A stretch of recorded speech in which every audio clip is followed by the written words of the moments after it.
new folks. Should all be hearing me fine by now. I'll try not to go too long into this one.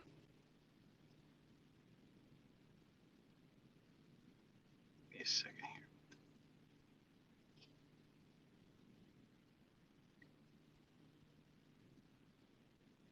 All right. So anyway, today we had FOMC, and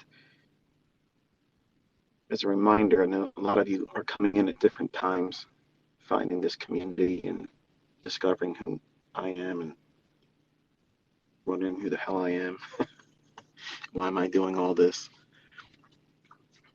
And it's easy to get caught up into thinking, well, he's probably trading FOMC today and doing the morning session and trading this and trading that. Actually, I wasn't. I didn't do anything this morning. FOMC is a high impact news driver that you can get caught up real easy. And as I alluded to on my tweets a little while ago before coming onto the live stream here, that in 1993, I blew out a few accounts that year. That was my second year of trading. I had just a single day event of trading in 1992, my very first soiree into trading. These old 50-year-old bones are cracking. And I took a few months off and then started in 1993 and came to a shocking discovery that certain days of the month weren't that good for what I was trying to do, which was guess. So as a young 20-year-old, I was baptized in the fires of manipulation. And I got really interested in trying to figure out what that day was going to do. And I subscribed to all kinds of things back then. I bought books. I signed up to services, 900 numbers that were going to tell you what that report was going to do the night before. It never panned out. It was always a resulting blown account or major drawdown, or just simply never getting the fill. Early on, I didn't have any experience where it was positive trading these types of days, but I got caught up with thinking I was going to figure it out, and I wanted to try to capture all the moves, like the up, the down, and know exactly what was going to happen. And years later, I discovered that I didn't need to do those trading days at all. And then later on, I'm talking like 10 years later, I discovered how these algorithms that are utilized in these marketplaces, how they implement certain things that I've made, discussions about over the years in recent time. So you can kind of like see what it is that they do and how they behave. And it's not important for me to try to trade in the morning. I mean, I can. It had a really nice fair value gap and it performed very well. And there's going to be times where it simply does that. And that's also what caught me when I was first starting how to learn how to trade in 1992, 1993. I believed that I could trade every swing high and low if I just figured out what those other guys knew. And the other guys at the time, I was thinking were the people that were writing books. The same books that were selling for $20 and $25. They were going to give me the secrets to the marketplace, making it so accessible for the low, low price of what would cost really for a 2-liter bottle of soda and a large pizza from Papa John's now. That's not a plug for Papa John's, by the way. Oh, he's got ads now. He's doing ads now in his Twitter space. The move today, I didn't get back into my house until, good grief, it was like a minute or two right before 2 o'clock, my local time. And I sat down with my youngest son. I told him to watch what happens. And I was expecting it to drop down, which it did. And then I told him, I said, look, it's going to run up there and take out the relative equal highs and go back to a bearish breaker. Now, he doesn't know what a breaker is, and I didn't have the time to point to it. But if you look at your 5-minute chart, you'll see that the rally up, it went right into that bearish breaker. Once it did that, then it started to sell off. And then I set the recording up so that way you could see me do the live execution. If there's going to be a heavy impact news driver, like FOMC, something to that effect, you want to kind of like limit your trading to the 3 o'clock hour, your local time. Because what you'll have is the added benefit of a normal day that, say, any other day except for FOMC or, rate announcement type thing that usually releases around 2 o'clock, and then you have the follow-up conference that is 2:30 in the afternoon. So FOMC is really like a two-stage event. And it's likened to many times where I refer to like a terrorist, okay? A terrorist can take a bomb on the end of the road, okay, or a market. And when that small charge is off, it creates excitement, and everybody's going to run away from where that bomb is off. It's right? So they're going from that end of the market or road, and when they get to the end, a larger charge is set off. There's penalties. If you look at the chart today, that's exactly what takes place. And it's also what I talk about in the 22 mentorship, where I'm referring to afternoon trades and touch on FOMC. Everything you saw today was already outlined. So it's not like I'm creating a new yarn. Okay, I'm not spinning new web. I'm basically telling you what I've already told you and executed today with those very principles with 4K clarity. It's real hard to argue that kind of stuff, folks. Live executions, okay, granted, there are some of you that are saying, what will really satisfy all the trolls? Nothing's going to satisfy the trolls, folks. Okay? Nothing's going to satisfy them because that's the only way they're getting traffic. So no matter what I do, if I keep a dialogue going with these types of things, it just makes them relevant. Okay, interested in making trolls relevant. So, but the idea or argument is if you just did this for a week, if you did just live sessions every day, traded the market, called the market, did this, did that, it would quiet all the trolls. No, it wouldn't. It wouldn't do that at all. And I'm not interested in doing that. And I know you don't like hearing that, but I already prove enough for you to go in and find your own results, find your own proof.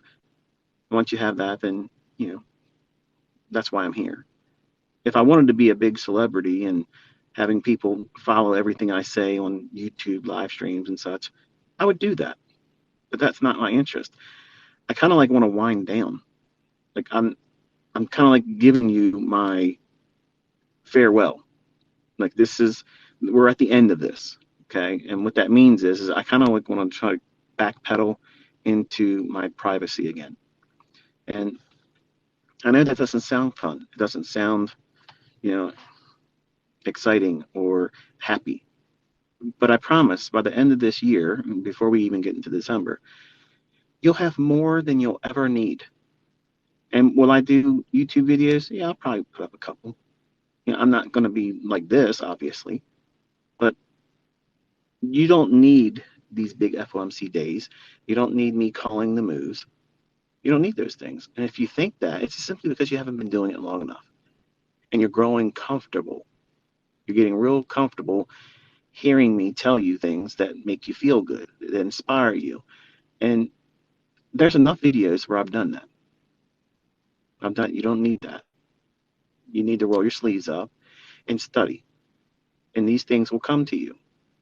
But I made a reference today, or this evening, how in 1993, where I got slapped around a couple times, if I'm not mistaken, I think I blew 3 accounts that year. And they were all FOMC days. And I didn't learn my lesson the first time. I didn't learn the lesson the second time. And to be honest with you, I really didn't learn the lesson on the third one either, because I tried to do the same stupid stuff the very next month. with even less was impatient about trying to save up to get to put in the account. So caught up in the excitement of seeing moves like this, especially if you're coming home from school or waking up in your local time zone and seeing what transpired over the time where FOMC hit the marketplace. And you get this fear that that was the only move that could have ever catapulted you into profitability or a successful trader. And it's all about what I mentioned in the last Twitter space.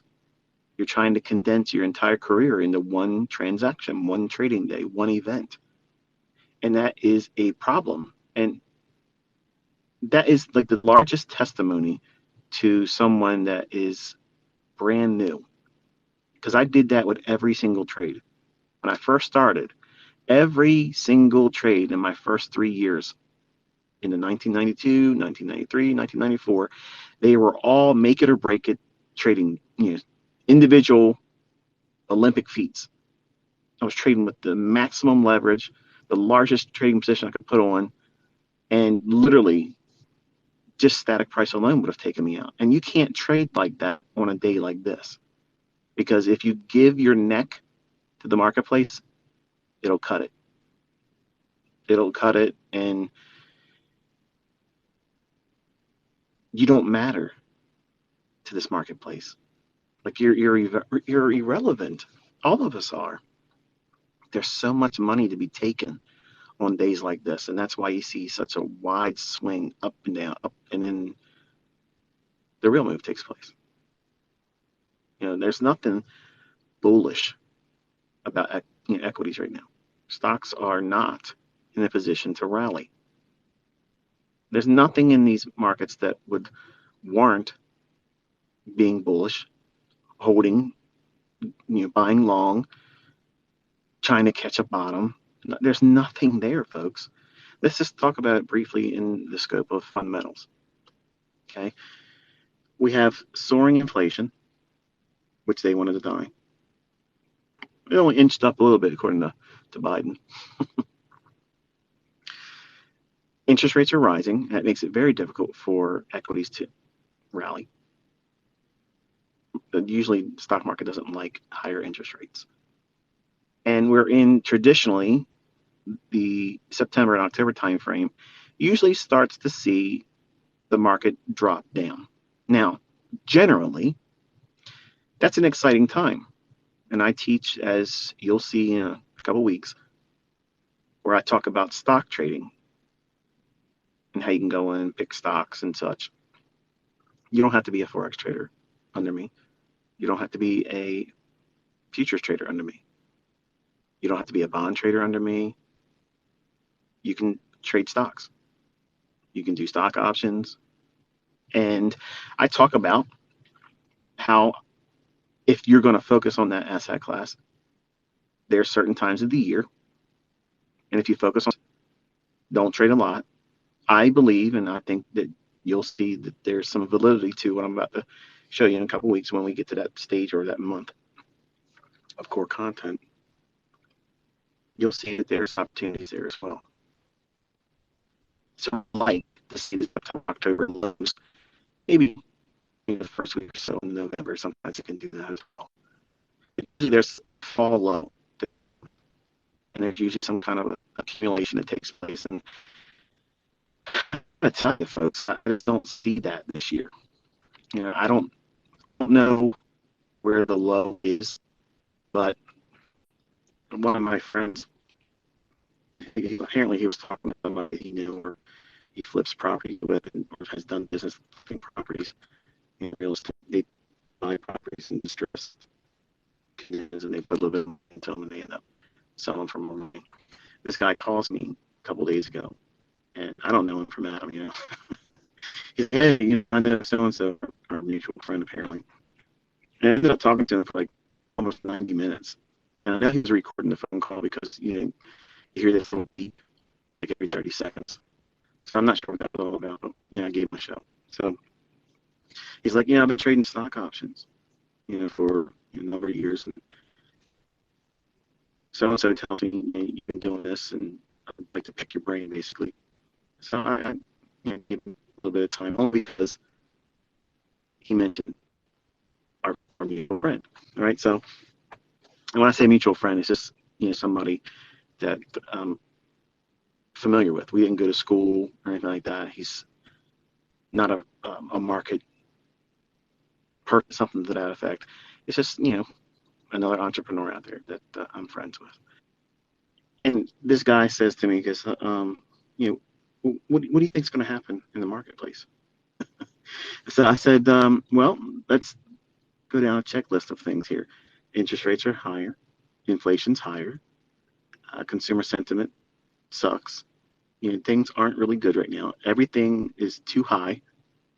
I've spent tons of money on automobiles, and I know I overpaid, but I don't care. My kids and family members, they need vehicles, so I can't get them to be cheaper than what they are. So you got to pay what the market price bears. So it is what it is. So I went through this whole list of things explaining why I personally don't think that there isn't for anybody that can stock or buy stock right now. And side is pretty wide open. And so I guess he kept pushing and pushing on it. That's him. I said, S&P 2900. There you go.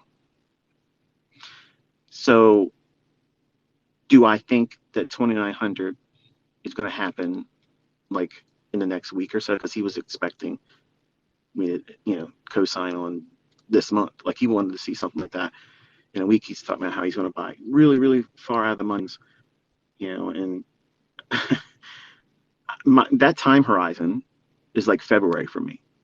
Like it can go there sooner. It could fail and never go there too. So just be mindful what I'm saying here. I'm just talking off the cuff, talking to somebody I've never met before, but he basically tried to pin me down. What do I expect? So we have like a perfect storm. We have a perfect storm of all these things happening. You have the whole global reset thing, and that's another discussion another time. But all these things are in place. We have midterm elections in the U.S., all kinds of tomfoolery going on. They're trying to get a civil war started, whether you like it or not. They're doing everything they can to stoke the fires of division. So nothing here. There isn't one thing that bodes well for stocks going higher. It's all lower. And if we start seeing days where the circuit breakers start kicking in, and what that means is if the averages drop down a percentage, then they stop trading for a little while, and then they cool down the market. They're intended to do that, but what it does is it actually creates more panic and fear, and that's just going to speed up the process. And then on Sundays, we're going to start seeing really extreme gaps, those being lower. That's what I foresee coming. That's what I see happening. And it's just going to feed on itself. And that fear and that anxiety, all those types of things, is just going to accelerate. So long story short, I'm not bullish on stocks. I'm not bullish on the stock market, the averages, or anything like that. But there's a lot of things that happen in days like FOMC where you get stuck on this idea, like this is the only big moves that can happen. I got to trade non-farm payroll. I got to trade FOMC, or I can't make money. And I'm going to tell you how when I was eventually making some money early on, it's still not really knowing what I was doing. And we're talking like 1994, like the first part of 1994, where I was trying to go in and engage these events. I wanted these big days because when I was chasing as a new trader, having no real idea when to buy as the market's dropping, I wanted to see it rally. And you see these guys on YouTube, they're out here today talking about how, yeah, well, this market after FOMC and it starts running, it's tearing off. I'm calling the buy. I'm calling the sell. I'm trying to do this. I'm getting all my subscribers. We did this. We did that.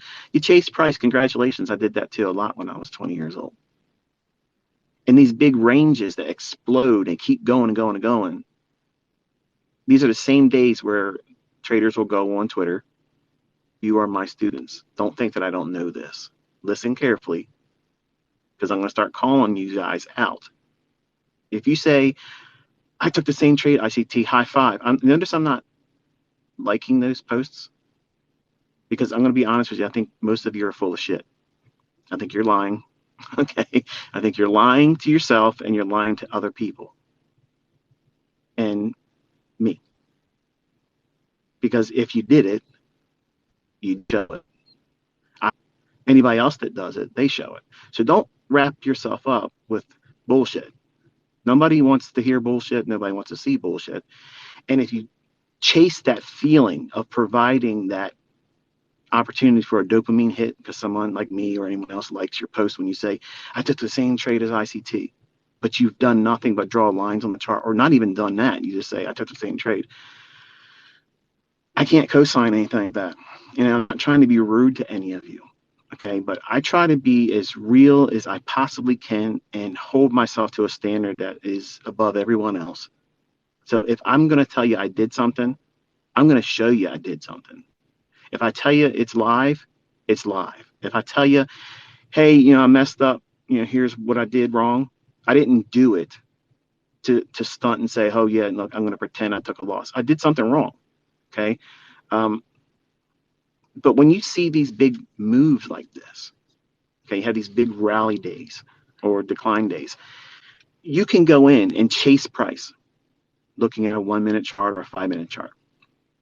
And then what will happen is the examples shared on social media and the folks that like to champion themselves as, you know, successful traders or whatnot, they'll go to an hourly chart and they'll show the hourly candle, and it'll look like they sold the high of that hourly candle.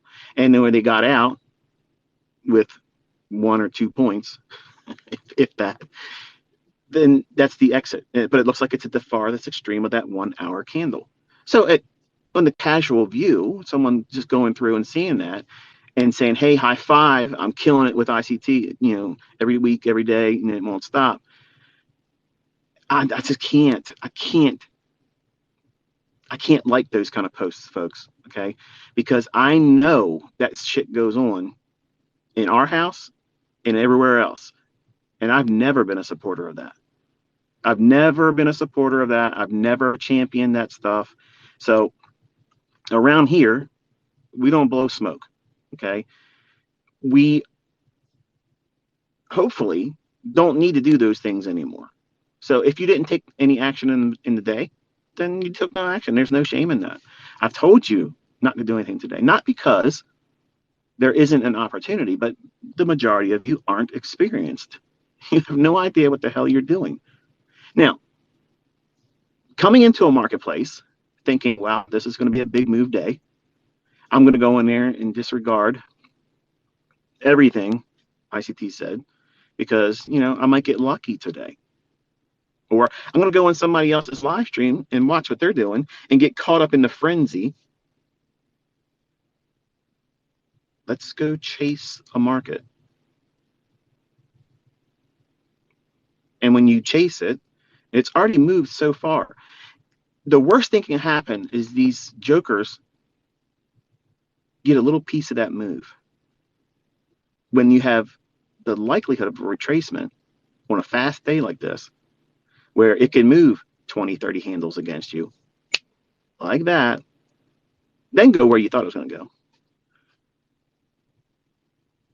I mean, do you have the ability to sit through $50,000 in fake MT4 losing trades? Can you do that with your live account? Because you're going to try to chase somebody else doing that. I'm trying to protect you from stuff like that.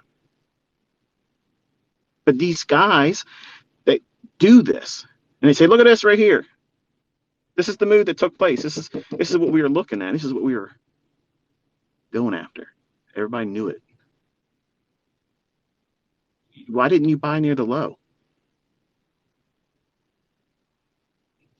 Why didn't you sell near the high? How much drawdown was you open to? Where's the execution at? What was the rationale behind it except for just chasing excitement? See, In the early part of 1994, I had two instances where FOMC worked for me, and I chased the price. And I got such a small, insignificant price movement in the grand scheme of things. But because I left that day with a net gain, well, guess what? My shit didn't stink no more. I could walk around, parade around, because guess what I just learned how to do? I kicked FOMC's ass. I'll see you next week, bitch. No, that didn't work. It did not work. Okay, because what it did, it gave me this false sense of security and confidence that had no merit behind it. None. I convinced myself that this small little scrap, the the least of the meat, was enough reason for me to go back in. Because hey, if I got lucky, those two instances, what they say, third time's a charm. Oh yeah, this time the meat was my ass. Okay, and it was taken off. I didn't learn my lesson. I did not learn my lesson until that one. That one said, okay, I have no idea what the hell I'm doing. I've been doing this too little of time and not consistent enough. I need to put more time behind what it is I'm trying to do. And these days just move too fast. Maybe I'll never be able to do anything with them, but at least for right now, put it on the back burner. That moved me to what? Non-farm payroll. Non-farm payroll, well, there's something different there. There was nothing different there. Okay. It was the same opportunity to have my ass removed from me. So because I lived this, I endured it for real. Okay. I have fortunes lost because of this dumb shit. I'm trying to spare you and give your career the greatest opportunity to survive it by not doing these dumb things. These dumb things that make it feel like it's the lottery. Yes, if you get, and it moves in your favor, which you will not hold the entire move. You're not going to hold it to the entire move. And the guys out there pretending that they caught this big monster move, they're not holding the entire time. They're getting, maybe if they're getting it at all with a real account, they're getting small pieces of it. And they don't have any rationale behind why they're doing it. They're just chasing cars. And the problem with that, stray dogs chasing cars sometimes get ran the fuck over. Now, I don't know where you've been for the last, I don't know, 9 months or so. But I have been putting out information and content and concepts and structure to how you should conduct yourself as a student. You should not be in these types of markets trading with live funds, period. End of story, you ain't ready. I don't give a shit if that model that I gave you on YouTube is delivering for you and you've won FTMO accounts and you're making real money with your FTMO funded account, or you're trading with your live account that you've put your own money in. You should not be touching FOMC days, period. Shouldn't be doing it. Take a look at today, folks. I asked this on Twitter earlier. I said, be honest. If you traded today, do you think you would have lost? I'm telling you, 99% of you would have. And that doesn't mean that I'm a terrible mentor. It doesn't mean that my concepts don't work. It doesn't mean that you're a bad student. It just means that the probabilities of you, any of you, in this class that started in January this year, all this free content and all this stuff that I've been providing, you're not ready. And I've had this happen every year when I was doing private mentorship. I'd have these guys and gals come in and they get real excited about something they just learned, okay? And they had the benefit of me calling when the market's going to go before it happens. I don't do that anymore, folks, by the way. But they seen how consistent I was. And they now seen a technique or an approach or a concept. And they think, wow, he's saying don't go in to these big days. But I have seen these market moves tear off. And if I just get a small piece of that, man, that'll really help me with that credit card. You start putting all these stupid ass ideas together, and then how, man, I want to confess to him. I'm going to send him an email, but he never fucking emails me back. I can never get a hold of this guy. And it's true. Most people cannot get a response from me. And it's not because I'm an asshole or a dick or trying to be an arrogant, pompous prick. Nobody has, an opportunity to hear from me. It's just there's too many of you that try to reach out to me. That's all. That's all. And because I can't do all of that all day long, most of the time, email me is the worst thing in the world. But these folks that suffer this kind of thing, they want to be assured that, hey, look, I made a mistake today. Maybe you blew your account. Maybe you lost your funded account. Maybe you completely did your ass. You just need to be encouraged. You need to be reminded, hey, look, can I come back from this? Yes. Fuck's sake, man. I literally, I don't give a shit. I lost my accounts in the beginning. 20 years old, I'm glad I learned how to trade when I was 20, because that arrogance that I had and the obsessive compulsiveness, that tenacity of fuck you, you're not beating me, okay? You're kicking the shit out of me right now, but I'm going to get back up. You're not keeping me down. You have to have that mindset as a trader. And maybe that's not the nicest way of putting it. I know some of you don't like to hear swear words, and I know you like to correct me and such, but folks, listen, we're all adults here, okay?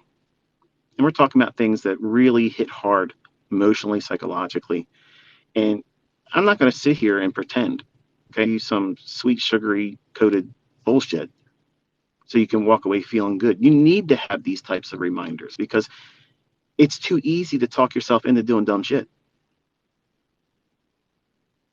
Think about it. It's not limited to trading. It's everything. So don't these days and think to yourself, wow, big moves like this, I might get lucky and even catch a small piece, because these big moves are sometimes forgiving for dumb shit. Mistakes that are made on these days, and you're caught on side. That means you're on the right side of the marketplace, not because of skill to it. You have no idea why you did it, but you're on there, and it starts running off in your favor, and it scares the shit out of you. Oh man, I've never seen $200 in my account before. Boom, and then just get out of that. And then it rips even more, and you could have made what? $1,500, $2,000. So now what are you doing? Shit, let me get back in there. Like it's going to give you 2,000 more. And then it does what? Roars against you, runs you right over like a stray dog chasing a car. So you're left demoralized, regretting everything. You've probably blown your account or done such a damage to it. Now you're scared shitless. You're paralyzed.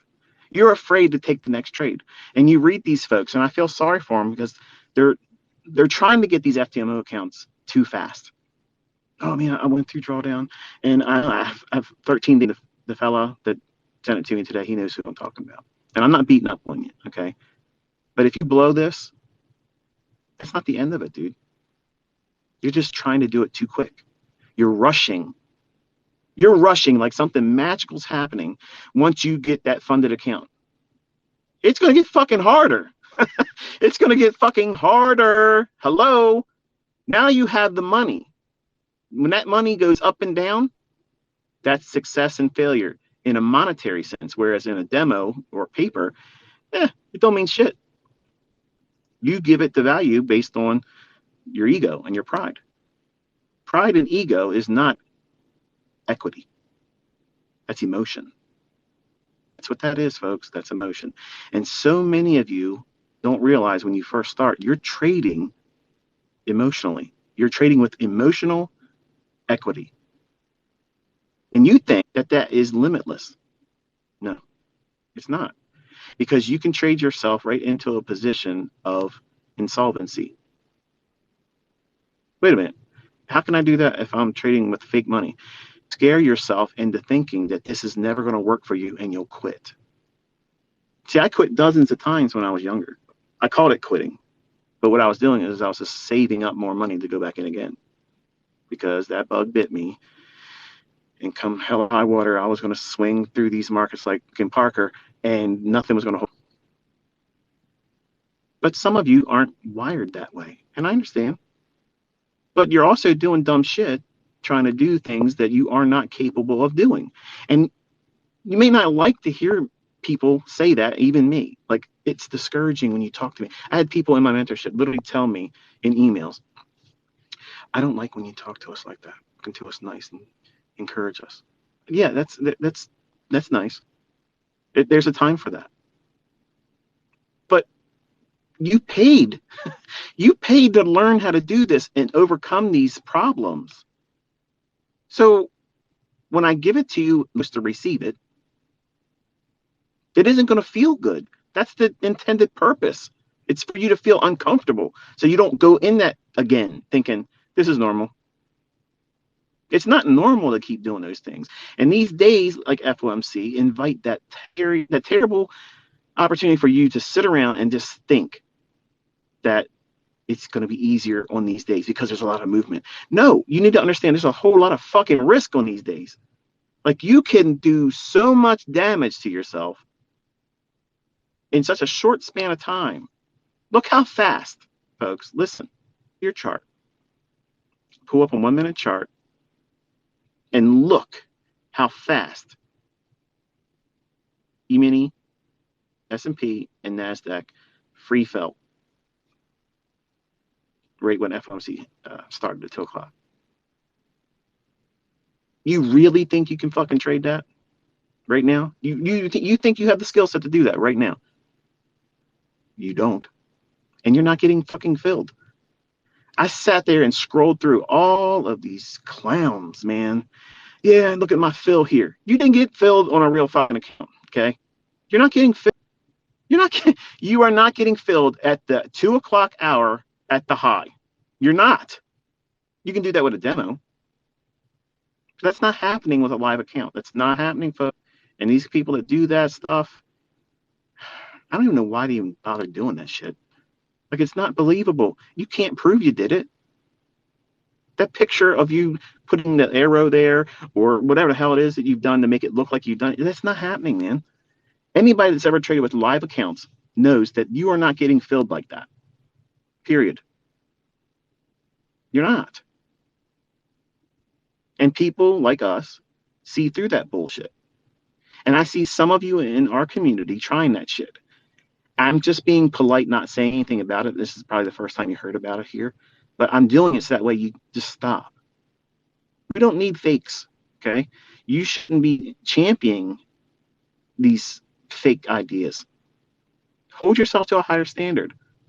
I hold myself to a higher standard. Unless I show you I've done something, assume it didn't happen. And I come to you with receipts every day. Sometimes it don't do something right. Sometimes the other day, TradingView and AMP just didn't do what I was expecting to see happen. And that took me completely out of the game. But like I said that day, I ain't worried about it. I mean, this shit repeats. Look what happened today. Made up with what I would have done yesterday in interest too. You can't make these impulsive decisions to trade on these big high impact days thinking that that's going to be the saving grace to your success. Like, this is the only way you're going to make it. No. I mean, think about what I've done for my son.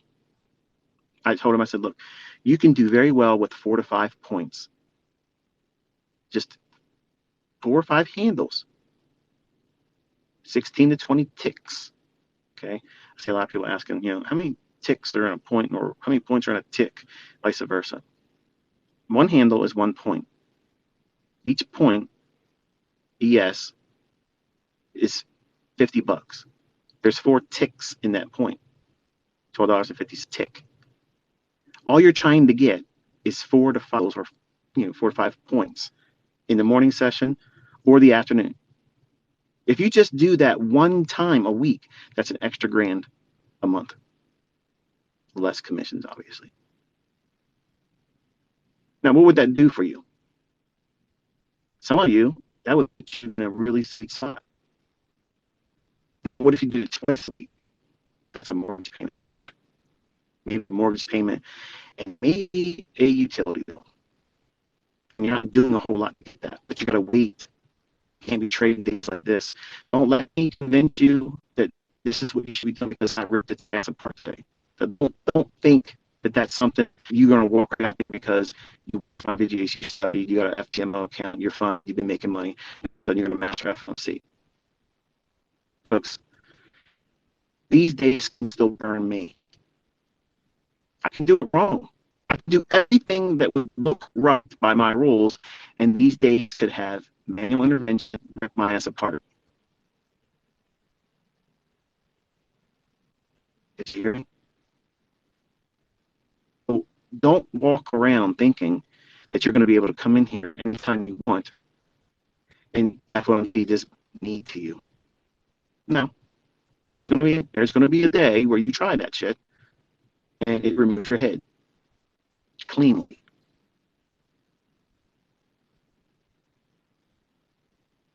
You have to respect risk. You have to. Because this, the broker's not going to say, hey, look, you sure you want to take a trade today?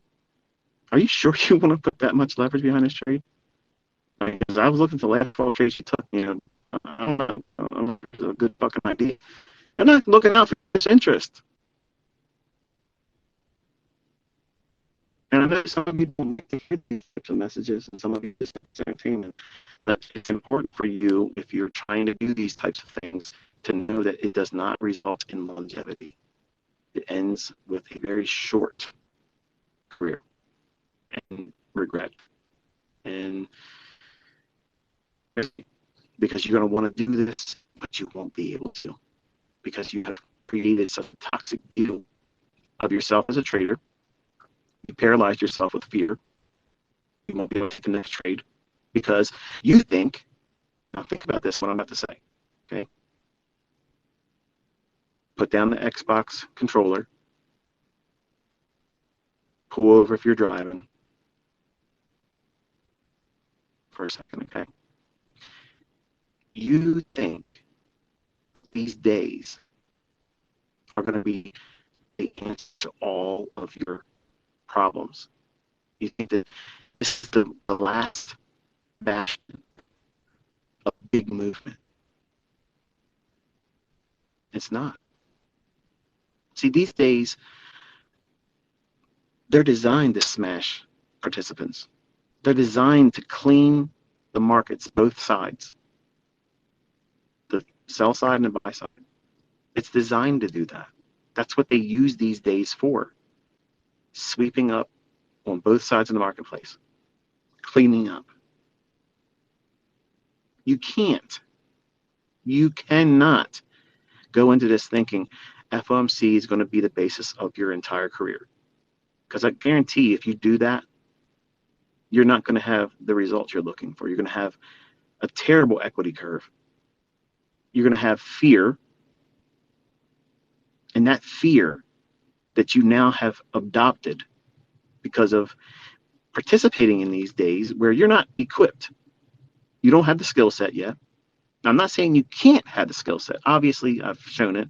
But it took me a long time. And will it take you the same amount of time? I don't know. You might get it faster. But I can tell you none of you are ready to do that. None of you are ready to do that.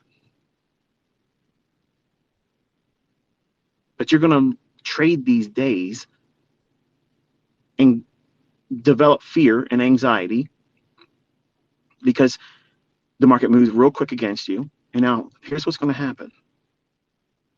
Tomorrow or Friday or next week, there's going to be a bread and butter setup.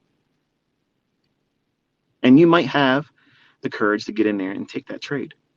That might happen. You might get in there. You might place your stop loss in there like you're supposed to. You may put your limit order in there, and you might be marking off where you're going to take your partials. Everything is as it should be.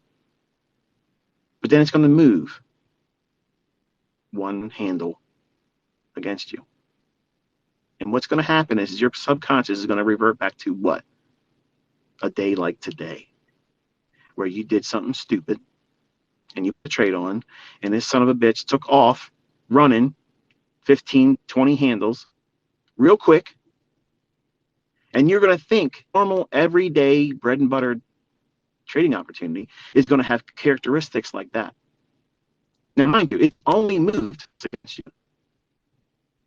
But your subconscious is going to say, oh, shit. Your asshole's going to start puckering. Man, your palms are going to start sweating all instantaneously. Because you're going to think and expect 15 handles roaring against your position. When that is so unlikely to happen, but you're thinking to yourself that, hey, I've experienced this, so I'm hurting. I don't want to be in that situation again. I don't want to get caught up in a move like that. So that one handle or 4 ticks of drawdown in your trade, when your stop loss is 4 ticks, or I'm sorry, 4 points, what are you going to do? You're going to get scared of the trade. You're going to get paralyzed with fear with something that is not going to happen like you expected in terms of magnitude. It could come back and stop you out, yes. But you're going to start thinking, oh no, man, this thing's going to do what I saw it do on that FOMC day that I was trying to trade. Because you filled yourself up with toxic experiences. That's why I tell you to paper trade or taper it for days. Because it'll give you experience where it doesn't resonate with a fear or excitement. Because you didn't make any money, you didn't lose any money. You're getting experience reading the tape. And these guys come in, you don't read the tape on using the phone. Get the market. The market is full of shit, that stuff. Okay, there's broke some parts there too. I don't give a fuck. But you're going to try to do these things on days where it's not likely to have these big moves, these extrapolations, one-sidedness, and you're going to be fearful that you're offside doing the wrong side of the trade. You're short, and now it moves against you 4 ticks, 1 handle, 1 point in the S&P, and you don't trust that your stop loss is in the right spot. And you're thinking, man, this is going to tear off. And what do? You can't handle it. You can't walk away from the screens because you have paid your stop loss to do its job. That's what you're doing. When you put that order in there, it's to do its job, to protect you. If the market goes to that position or higher when you're short, get me out immediately. Now, there's gap risk always. The market could gap, and that's what you're thinking might happen. Because you experienced something that you weren't prepared for by trading FOMC days or non-farm payroll days. And you've seen these big, wild, crazy little moves that, well, I shouldn't say little, these big moves that happen real quick, sudden. These dramatic repricings higher and lower. And now you're coming into the average, everyday run of bread and butter setup day. And you're going to get scared out of it. It's going to shake you out of it. And you know what's going to happen next. It goes right to where your target would have been. So now you, not the market, you beat yourself again. You're starting to flog yourself, punishing yourself because you have done something foolishly in the past, trading in environments that you should not have fucking ever touched. Now, it's not because you didn't know better. I told you. And every single fucking month, I tell you, don't trade. Don't do it. But, like my own kids sometimes, don't do this. Turn your head. What are they doing? The fucking shit you told them not to do.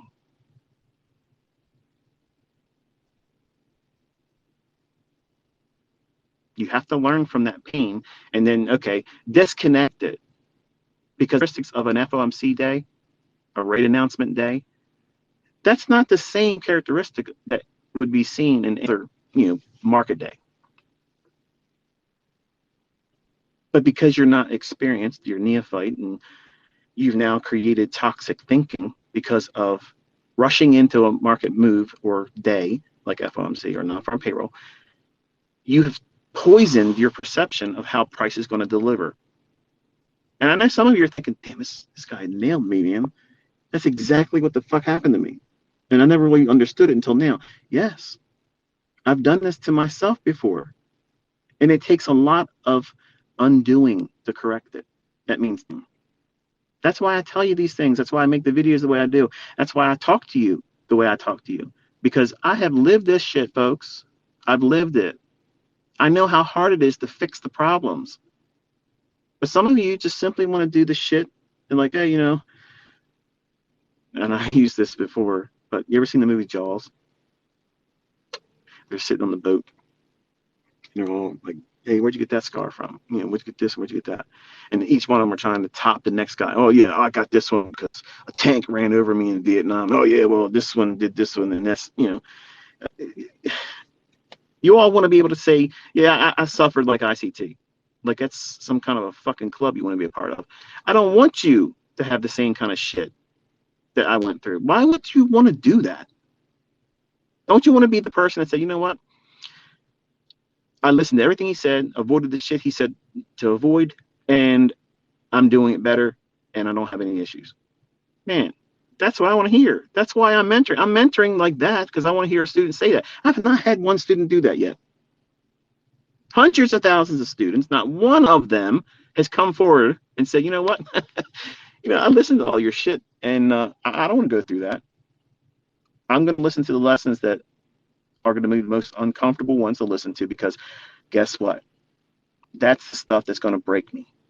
If you're going to spend the time sitting there talking about how you lost your money, your ass, you just couldn't get past a certain thing psychologically and it caused you a problem, I'm going to really pay attention to that. When I listened, well, not listening, but when I was reading those Jack Swagger books, Market Wizards, again, I mentioned before, like there's nothing in those books that tell you how to trade. But what's fascinating is they'll talk about their experience and what they were feeling, what they felt, and what it was like to overcome those barriers or periods of drawdown, or maybe they failed and what they had to do to get beyond that. That to me is fascinating, and I really wish, like those guys that, what's his name, Cam, the Trader Nut podcast thing. I was on. I don't know what year I was on there, but when he talks to these individuals, I wish to ask questions like, how hard is it for you to come back from periods of drawdown? I don't really give a fuck how much you made. I don't care. That doesn't interest me.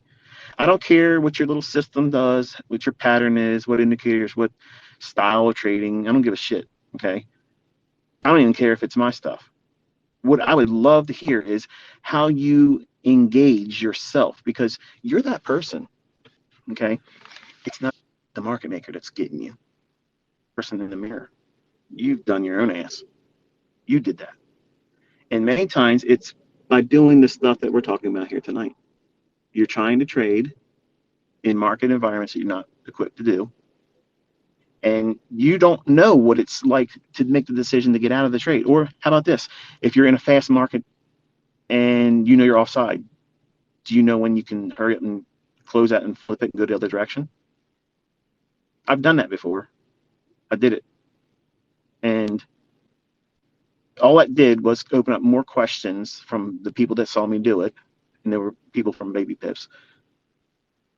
And there was no way I could answer it where they would understand, because it takes experience, and they don't like that answer. You don't like that answer.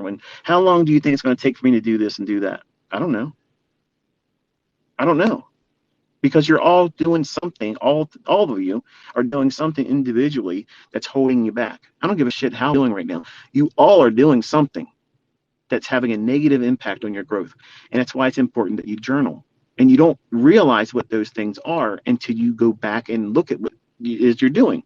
You keep doing things over and over again, and they're having a negative response. The results are showing less than optimal. Mind that. Figure out what it is you're doing. And it might be something as simple as,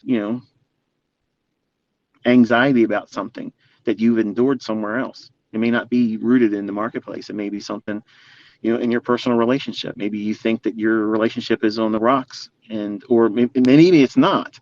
But because things have changed in the bedroom, or at home, something doesn't feel right and you're just bothered by it.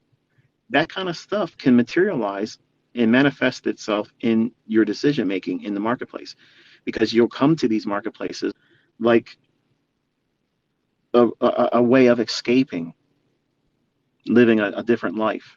And sometimes you can talk yourself into thinking you're James Bond, walk out here and find out, no, no, you're nothing like that. And you need a stretcher. So when you have these poor decisions to come in here and try to find a way of fixing yourself and feeling good, the worst thing you can do is try to do that on a day like today, because you're not going to fix yourself.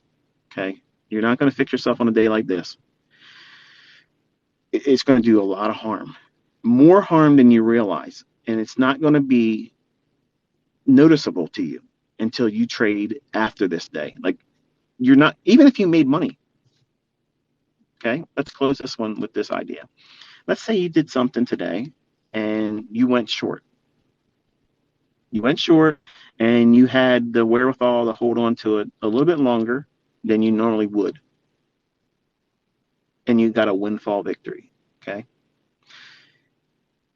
The toxic aspects of this type of day, when you don't have proper experience doing all what is I'm teaching you, these ideas will again manifest themselves in your typical bread and butter day.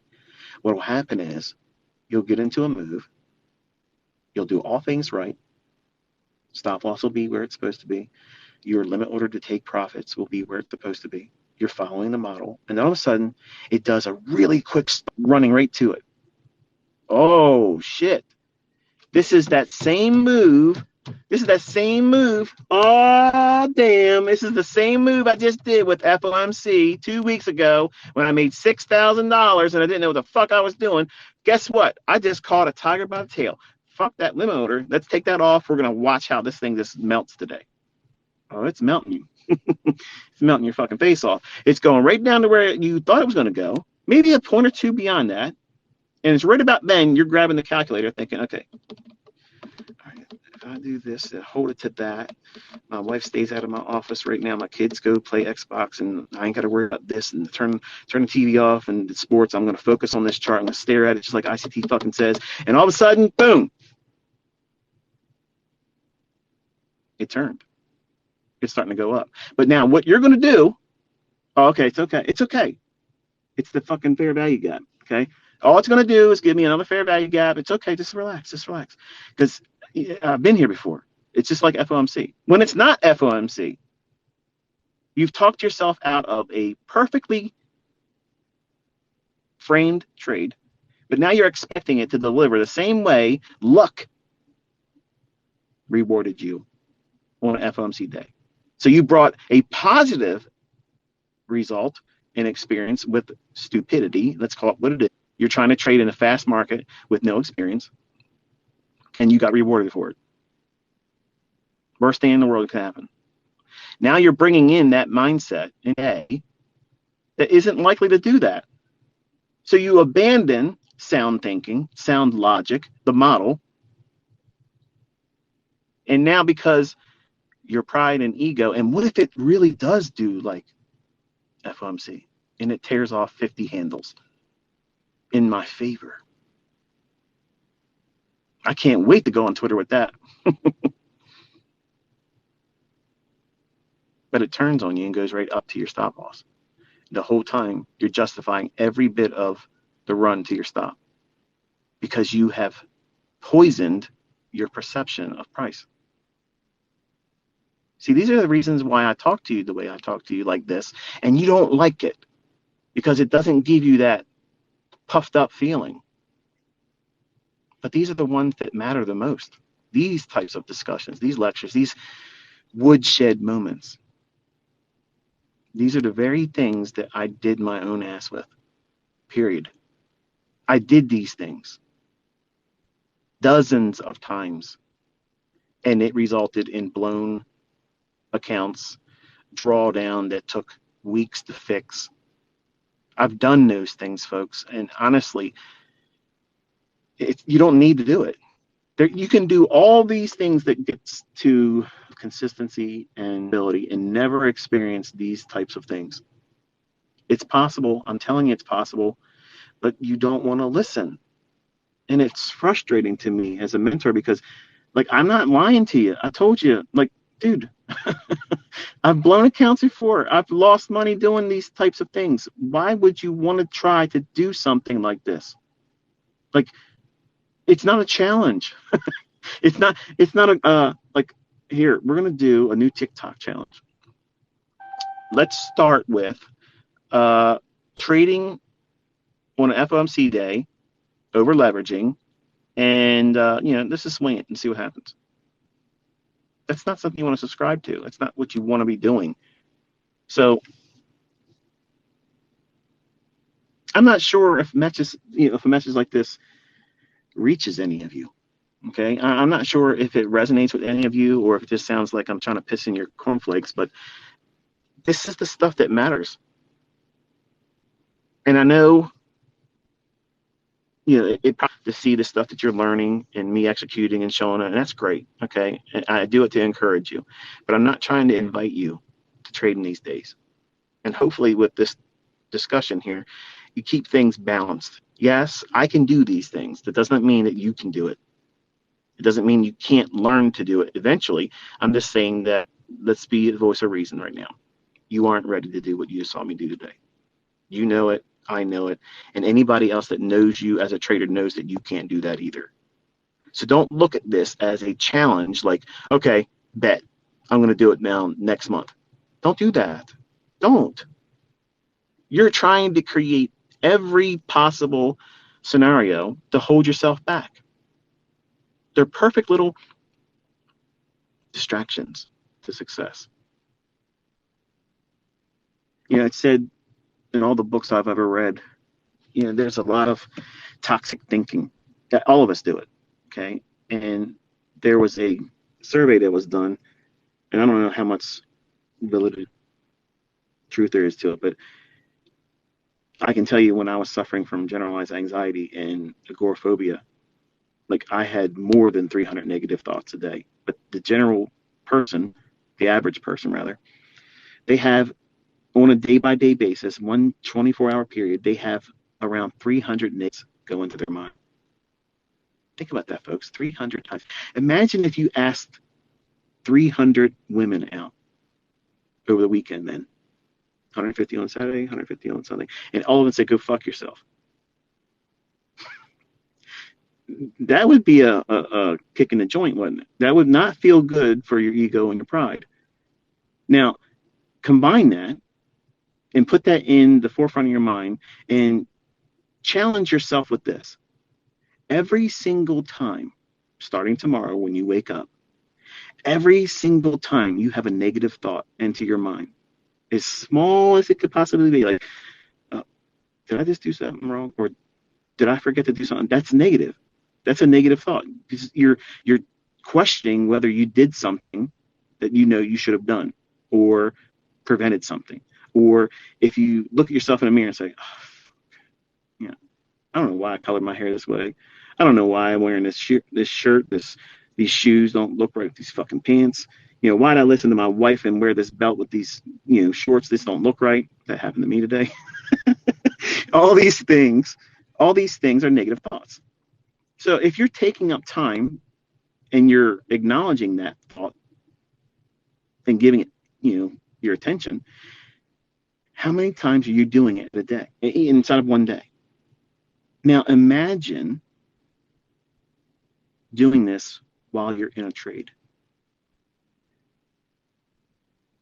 Oh, shit. That's heavy, ain't it? From the time you enter that trade, how many times are you thinking, this fucker's going to go against me? It's whales.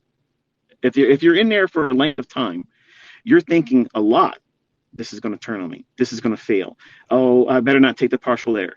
Oh, I should have got in here. I should have done this. I should have done that. That's all negative thinking. So if you don't master yourself, this business is going to warp you. And you can have a profitable model, because y'all have it now. You can have something that has stats You have it now. You have proof. People making real money all around the world, climbing to the top of FTM boards. You don't see anybody else doing that in Texas. Twist the knife, ICT. Twist it ever so slowly.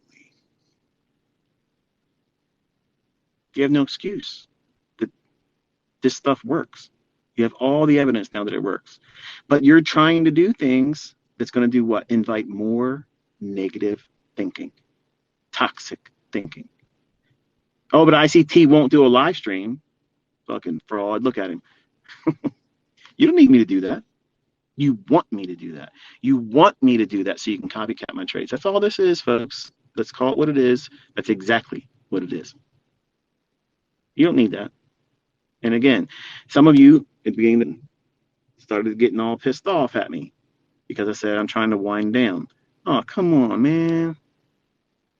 Folks, I have a life. I want to get back to it. And if I do live sessions, number one, I'm going to be honest with you. I'm going to tell you exactly the number one fucking reason why I'm not doing it. Okay. I know that there's a bunch of asshats that are sitting around waiting for me to do a live stream. And once that happens, fucking people are going to knock it through my fucking door if they're knocking at all. Okay, getting swatted because you bunch of fucking douchebags out there want to pull some shenanigans like that. I ain't doing it. I'm not going to give you that opportunity off. I'm not doing it. You can think I'm a fraud all the fuck you want. I'll still trade circles around you. And this excuse about I'm going to fake Robins with multiple accounts of my family members. The motherfucker already said one account, full number, full account number. You show yours, I show mine. The account balance, we're in there. No multiple accounts needed. No excuses. Okay, so stop all that shit. But I'm not doing the live session trading bullshit. Okay, that's not happening. Because honestly, once I did those, I think I did 2 live streams. I got a text from a guy that said, "Hey, look, you know, this is what they're planning to do with you." I'm like, "What the hell?" They call it swatting or something to that effect, where you know people they report you're doing something, and the SWAT and police or whatever come busting through your fucking door. You know, listen, I already got some fucking nut job that's lied and said all kinds of bunch of bullshit. I'm not laying that out there so you can do that and so you can get off. No, bring your ass to Robin so I can thrash you publicly, and then at the end we can shake hands and I'll come down and have a hot dog with you. So bottom line is this: you can do anything you want to do in this industry. The sky's the limit. But you yourself can hold yourself back doing all the wrong things. Every possible thing that something could have been done negatively as a trader, I've done all that. I've done all that shit. Now, what you watch me do today, that's right out of the book of ICT. That's right out of the book. Everything I've taught you is exactly in that today. Buy side on a bearish day. Expect it to rally up. Take out the buy side. Shift in market structure. Fair value gap. Well, if you have 2 fair value gaps, what are you looking for? Well, you enter on the lower one, but you anticipate it likely trading up into the higher one. I watched and waited for it to trade up into that higher one. Once it did that, then I entered. Then when it broke down, it didn't take out that low yet for my first partial. So what can I do? It gives me a fair value gap to sell short and pyramid. Do I add more than my initial position? No. I go on with half. I keep splitting it smaller each time. If it would have gave me another fair value gap before the low was taken out, I would have pyramided again and shorted 2 more contracts. I was taking partials below old lows where sell side is. Retail has their sell stops below that. So when the market trades down there, there's going to be a flood of liquidity coming in the marketplace for willing sellers at lower prices. Perfect for me to buy it from because I'm short. And every time it makes a new low, I'm running down equity, exactly what I taught. So I took another 3 off below that freshly made low. And then when it got real close to the lows and started going backwards, I typed it out. I said, trust me, patience, this is going to go lower. It's typical for them to give that false sense it's going to rally up. They'll tell you in books, in seminars, in boot camps, workshops, oh, this is support, or these are weak bears. So there's going to be a little bit of short covering rally there. Fuck it is. What that is enticement to let you think that that's support that's going to rally. That's why I tell you right when it's happening, patience, this is going to drop. In fact, if it went up a little bit more, I would have sold more. Just to, put that little exclamation point on, the little cherry on top, as only ICT does. Right out the book, ICT. Right out of the rules, folks. I'm selling right on the highs on a 1 minute chart using the very logic I taught you. I don't care who thinks I'm a fraud. I don't care. Okay? Because you have seen it, you're trading with it, you've experienced it. I want to see someone else do the same thing I'm doing. If it's cherry picked, how the fuck can I do anything else on another chart with 1 minute, annotating it? Like how can anyone in that short span of time manage another chart, another market? Come on, man. Seriously? That's why I do it. Just like that. Can you have two thoughts at the same time and manage two thoughts at the same time with that level of detail? That's why I'm saying do it. If you think that, if you're listening, because you're not really in support of what it is that I do, you just want to hang out because you're waiting for me to say something so you can go make a trolling thing, which is at this point pathetic. But try to do what I'm doing. And you as my student, you try it. Just to appreciate how good it is that what you've learned works so well. Because if it could be faked, you'd be seeing everybody else out there faking it. They're not. They can't do it. They'd be selling courses and proving, look at this, I can do it too.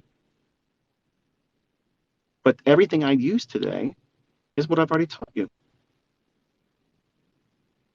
That should be encouraging.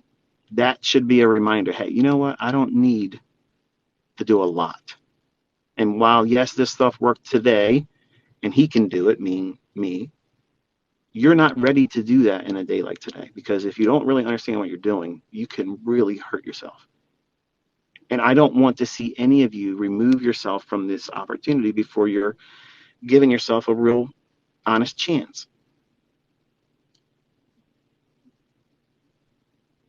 So I could really go down a whole lot more rabbit trails.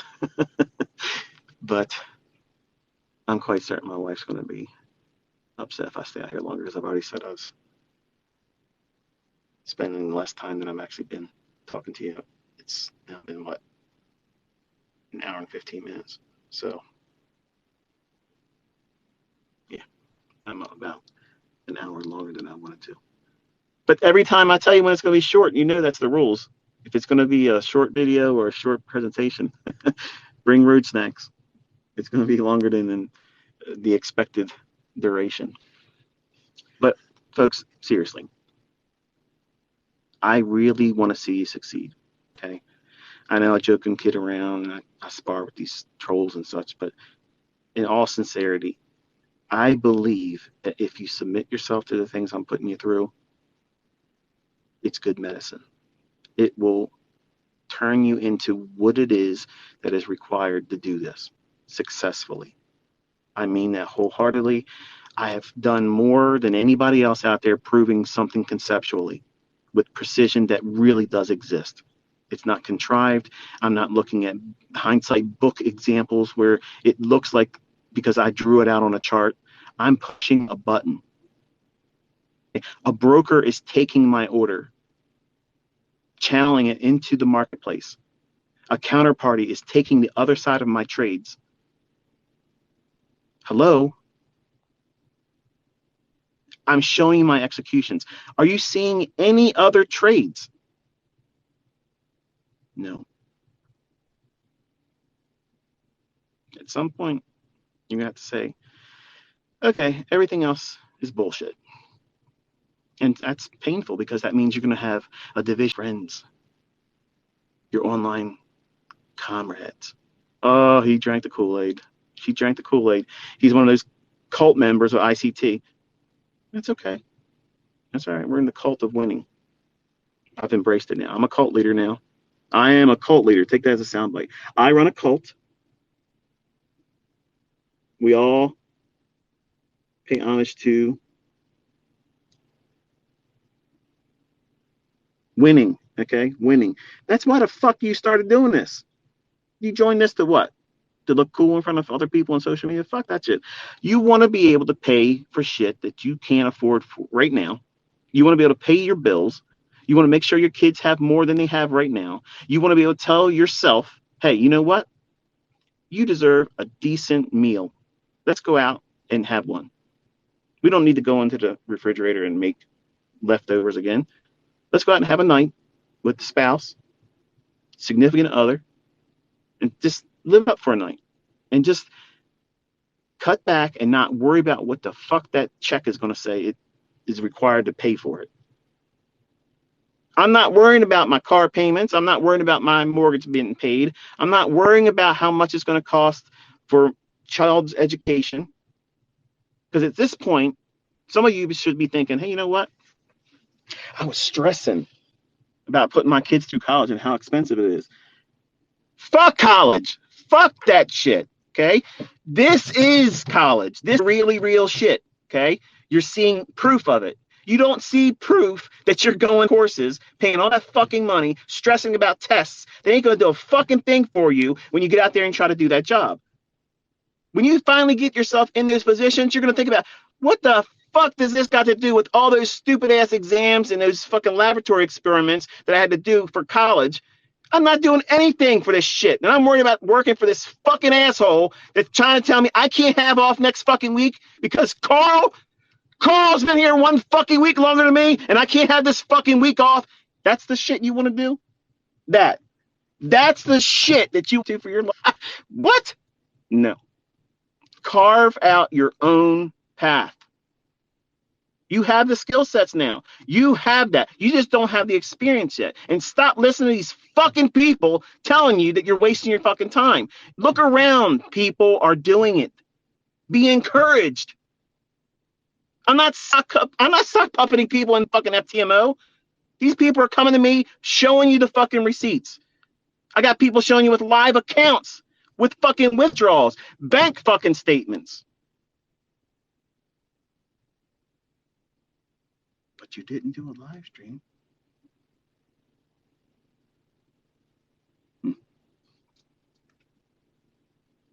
Folks, it's right in front of you. All you got to do is grab the fucking hold of it and just say, that's it.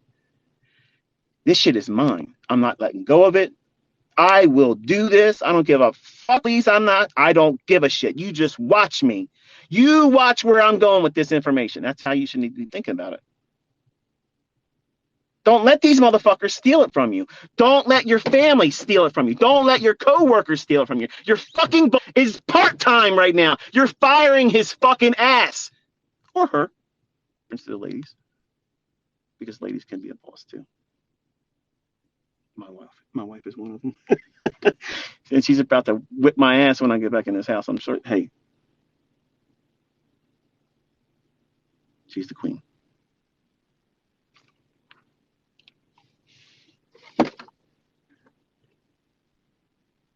Do you feel better? Do you feel better than you did before we got on this? Do you feel energized? Or do you feel beaten down and discouraged? Because I had everybody around me said, you're never going to be able to do this. It's a pipe dream. You're never going to be able to do it. You're going to be working just like the rest of us. Well, the only thing true about that statement is the rest of us in that group of family members and friends, they've been working for the last 50 fucking years plus. I'm not. I'm doing whatever the fuck I want to do, whenever the fuck I want to do it. And I don't look at price tags. And if that bothers you and it sounds arrogant, I don't give a fuck. I don't care. I'm not doing it to be arrogant. I'm telling you, this is what you're here to do. Learn how to make fucking money. And I'm teaching you for free. Some of you think that you should be telling me how to teach you. You don't know shit. You don't know anything. You have expectations. That's not understanding. That's expectations. That's you telling me what you want. Give it to me this way on this schedule. I don't like that you did this. I don't like that you did that. I don't like that you gave out the core content, Michael. I've lost respect for you. Guess what? It's my content. It's not your content. And it's not mentorship. It's the language. Look at the impact. Here's what you need to do. Take a look.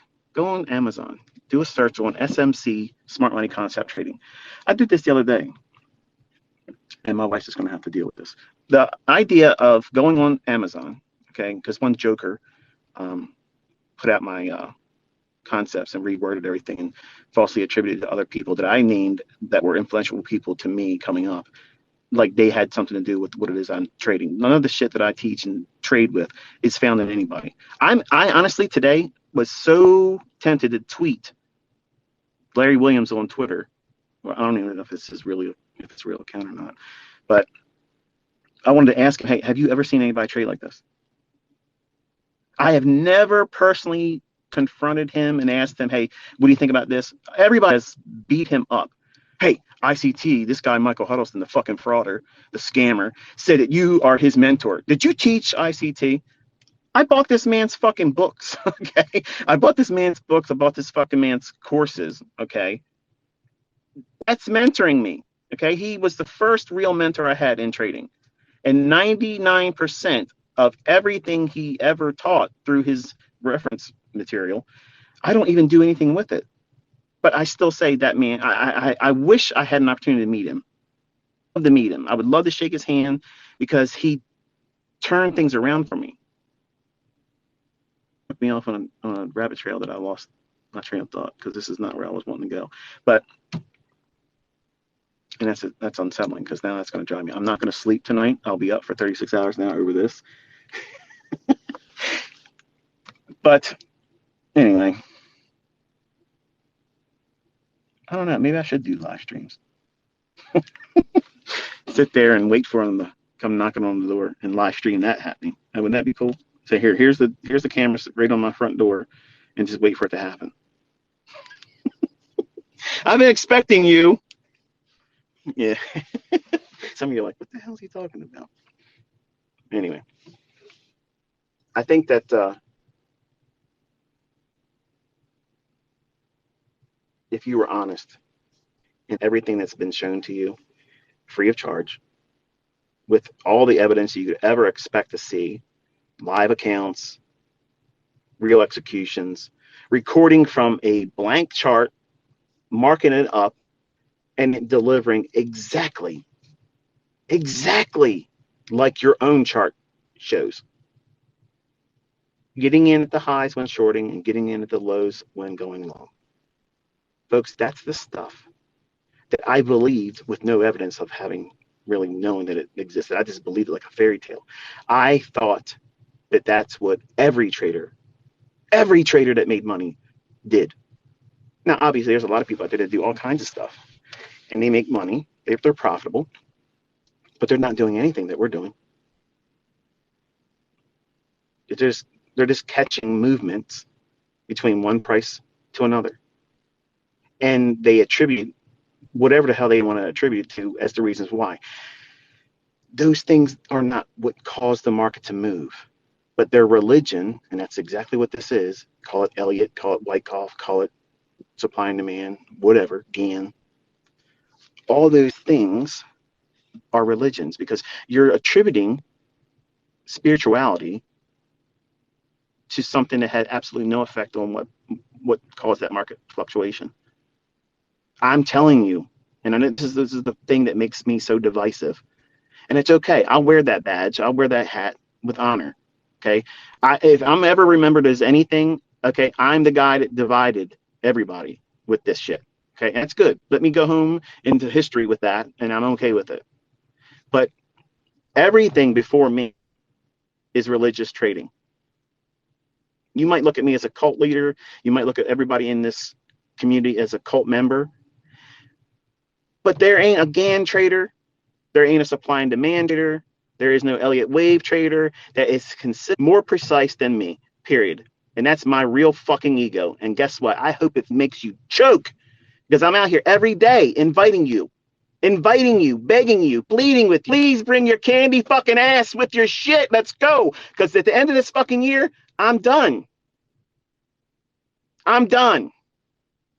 And you can pretend after I've left like you were going to do something. You were going to prove to the fucking world that your shit, whatever it is. And I'm not talking about any one particular person. This is an open invitation. Come.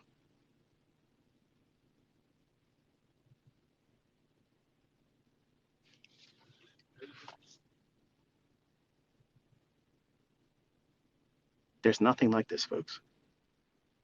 There's nothing like this. And I am so fucking ecstatic that I have been given this so I can lay it in front of you just like this. Just like this. I could have put any price tag on this, any price tag, and demonstrated it, just like you've been watching this entire year. Knowing that I am not selling you a mentorship, knowing that I'm not even going to sell you a fucking book. I'm not going to sell you shit. But think about it. How much would you be willing to pay based on what you saw right now to this year, this year? If you saw all this shit going on, proof after proof, this and it delivering perfectly, how much would you dig into your ass to pay for this skill set? I guarantee you, you'd be willing to $1,000. And I'm not asking for anything. I just want you to succeed. I just want you to put the work in that's going to require a daily devotion to this. On weekends too. But be diligent about it. And there's going to be every excuse in the fucking book. Every possible distraction that's going to be, I gotta do this. This is the reason why I'm failing. I got this in the back of my mind. I can't do this because this is bothering me. You got to sort that shit out. 1440. You're agile and you got to make it work. There's no easy fixes for that. Your family life is a fucking mess right now and you can't find time to trade. You fix it. That's how you do it. Okay. That means if you have to get a different job, that's it. You know, children are children. I don't want to see you doing what I did because it cost. It scarred me. It scarred my children, my family. They didn't get a dad. They had a ghost that they saw once in a while, that I was chained to these charts, chained to these markets. Yeah, they don't want for anything, but they wanted me, and I was not there. I was checked out. And I'm telling you, it's easy to say, well, I'll live like that for a year or two until I get it. What if it happens to be a little bit longer for you? 1 year turns into 5 real quick and you don't realize it. You ever play video games? How many times have you played video games and realized I've been playing for 5 fucking hours? I don't realize I've been playing for 5 hours. I ain't taking a piss. I ain't had anything to eat. And I can't even feel my ass. Yeah. That's how fast you can get tied up into this stuff and lose all train of thought. And that's why it's like in casinos. They don't put the clocks on the walls. They don't want you to realize how much time you've been there wasting putting money in these slot machines. And that's what retail traders do. You need to have a balanced approach to this. No more than 2 hours. Honestly, about an hour a day is optimal. Studying. On the weekends, 2 hours. If you do more than that, you're binge watching and you're taking time from something else. Too much is not the best way of doing it. Yeah, I know it feels like, okay, I'm uploading sometimes 3 videos a day. It's because I need a schedule. It's not the schedule for you to digest information. I have a deadline. I want to be done mid-November because I don't want to be doing shit in the holidays. You'll be seeing me tweet happy holidays. That's it. Like I'm trying to kick back and enjoy it. So you have to have a balanced approach to doing this and not let any other outcomes mess you up. Don't let it discourage you. Don't let it distract you. Don't let it give you perfect little excuses to be doing something other than the things that you're supposed to be doing. And don't look at anybody else's progress or results, whether they be good or bad, have any impact on you. Should you be encouraged? Yeah, sure. If they're doing well, support the community members. That's good. But don't look at someone's results if it's positive and say, man, what am I doing that my results aren't like that? Fuck that. That's ass backwards. Don't do that. Because what you're trying to do is keep up with the Joneses. And you can't do that in trading because there's always going to be somebody that's going to be making more than you, bought more, sold more, held longer, got in earlier. Like that's the stupid shit that goes on in traders' mindsets. And that's why chat rooms are fucking stupid. I see these guys stop fucking tweeting to me saying, we got to get an ICT Discord. Let's get it. As soon as you do that, I block you. Have you noticed that? To the guys that had to restart and get a new account just so they can follow me again. Anybody that says, hey, let's start a Telegram, you're blocked. Well, you're being a dick, ICT. No, I'm letting you know. I don't subscribe to that idea. And chat rooms are a fucking toxic wasteland. Basically, what you're saying is, hey, we all don't know what the fuck we're doing. Let's all get together and share ideas. The fuck is that? You have no idea what you're doing. You don't know what you're doing. And you're literally going to be asking the next person that's in here looking for the same fucking thing, hey, somebody in here is going to know what they're doing. I'm not in these fucking rooms. I'm not going into chat rooms, okay? I'm not going into Discords. I'm not going into fucking Telegram rooms. I'm not doing any of that Mickey Mouse shit. That's a distraction. See, you all want a team. You want a fucking team. I am me. Just like I'm trying to create in you. You are your own fucking army. You're an army of one. You don't need me to be your fucking general. You don't need me to be your team fucking captain that tells you what you need to be doing today. You don't need that shit. And all of these young guys and gals that are out there, they're trying to get these little, I don't know what the fuck they're trying to start. These little circles of people that come together. I'm telling you, we did it on Baby Pips. We took over their fucking chat room and broke it. Hey, I'm going in the chat room in 10 minutes. We get there, it's gone. Chat room won't work. We flooded it. Too many people at one time trying to chat. You can't even keep up with the conversations. It's a waste. Did it feel good for my ego to see that happen? Yeah, I'll be honest with you. It was awesome. But useless. It was not constructive. And you're going to get in these rooms and you're going to quickly find out that you're not getting anything. Listen, you don't need to go to rooms to get my shit on the slide. I'm putting it on YouTube. So we don't need to have a Discord. We don't have a Telegram. We don't need anything else. I'm talking to people directly right on Twitter. So on my videos, the core content videos, and any future video, I'm not opening the comment section. You got some shit to say to me, you come right to fucking Twitter. Everybody sees it, and I can't block you. I can block you if you say some dumb shit, and I ain't got an interest in having any further conversation with you. But everybody else can see what you're saying to me.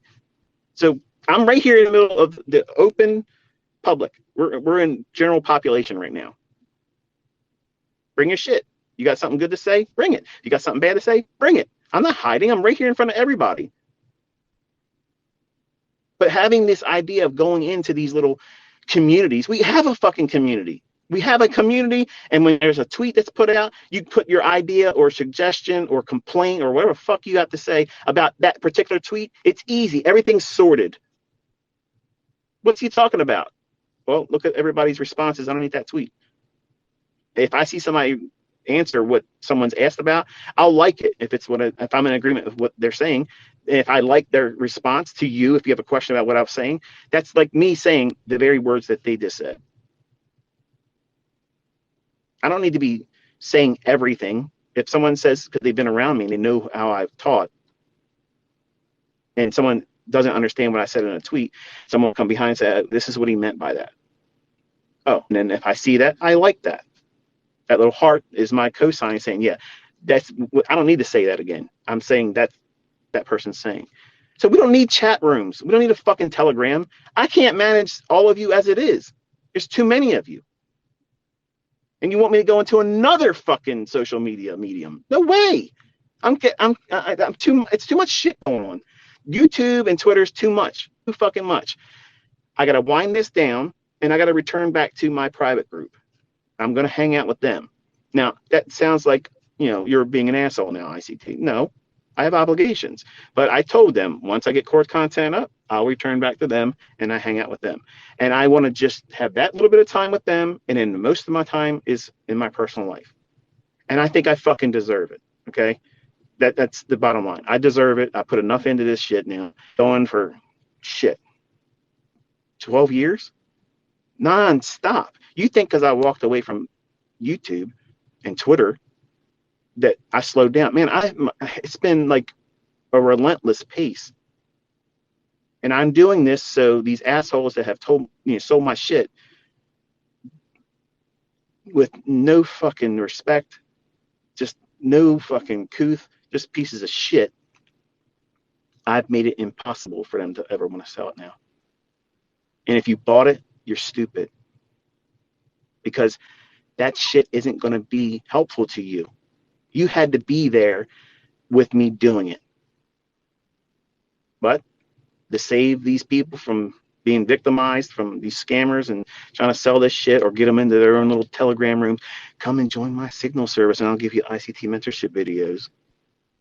Fuck that. Watch the videos.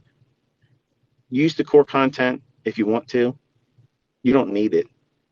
The model I literally put together on YouTube that's straight right to the point. There's 41 videos. That literally is all you need. I took everything and condensed it into one individual model that will never stop working. I am not changing anything with the fucking algorithm. It's not going to change. It's not going to stop working. When we have no longer any access to the marketplace, that's when it stops working. Is that plain enough for you? Is that straight to the point? No bullshit. Yes.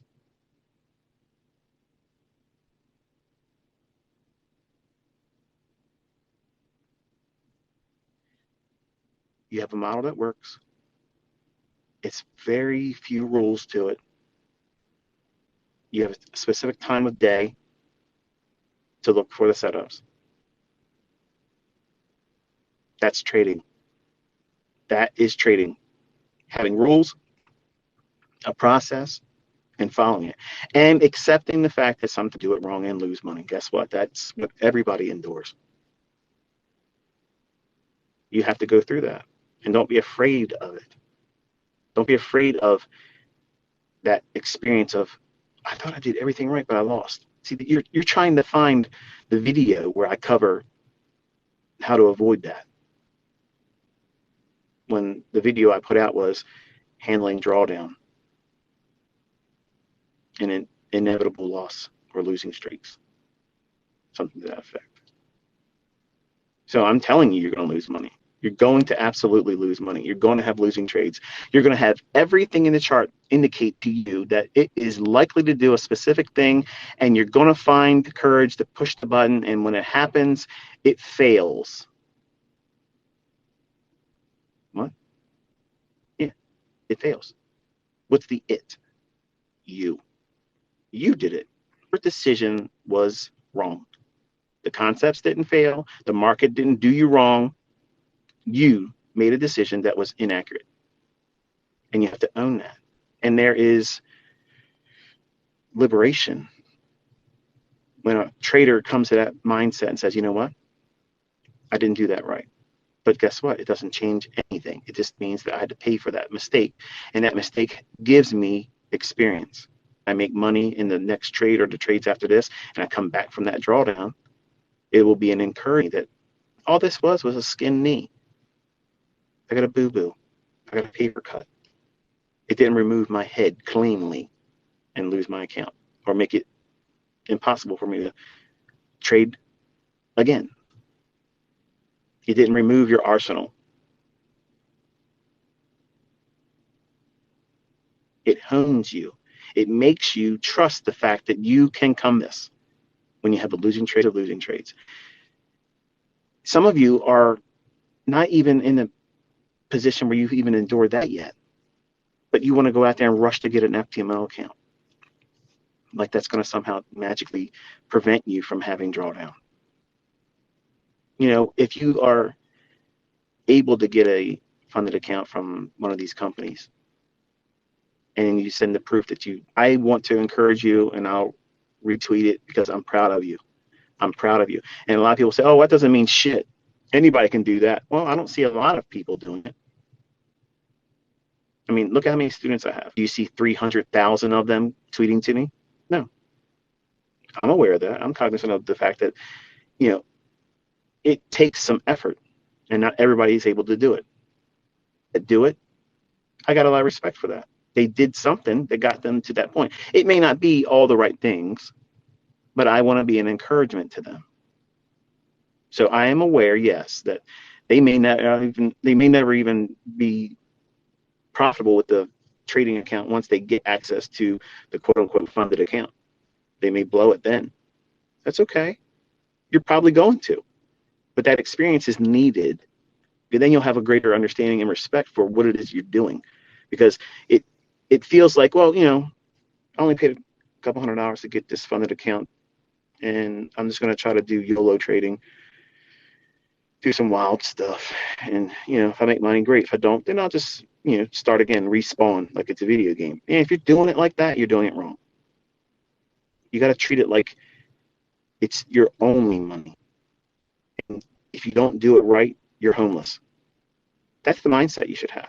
Treat it like that. Not be afraid that every mistake will lead you to homelessness, but you need to make sure that you're doing everything you can diligently, responsibly, and not thinking, well, you know, I could just respawn, because that's what this industry has created, this idea that, well, you know what, I can go for this funded account and I can get another funded account and join them together and branch this one together, and I could have accounts and have $1 million in funded account. And if I blow one, I got 16 more over here. That's the wrong mentality. That's the wrong mentality. And honestly, you should only do it long enough to get your own money and then get the fuck out of that shit. Because I don't think it's going to be around long. That's my personal opinion. I might be wrong, but I know I'm going to be putting the hurting on those motherfuckers, because what I've taught, it works. And people are coming in with proof that this shit works. And I've already heard one company talk about how they're going to lessen the amount of people coming in next year. I'm not putting names on it, but I'm sure if you do some research, you'll find out who I'm talking about. Why would you think that's occurring? Because they see a wave of motherfuckers coming in that can whip their ass. See, they like to make money on the failures. That's a business for them. A lot of people coming in not knowing how to do it, and they have to re-up it and go in. And like, hey, that's a pretty shrewd business model. I mean, if all the stats are, you know, to be believed, it's, you know, 90 days or less, you're going to blow your account. Isn't it interesting that companies like that, the company name escapes me. It begins with A. It's not AMP. Apex. You can only take out 3,000 for the first month, 3,000 the second month, and I don't know what the third month is. They keep you throttled because they want to make sure that you are held inside those 90 days, because the bell curve of statistical evidence suggests that if they hold you underneath that 90 days, you're going to blow your ass out and they won't have to pay you shit.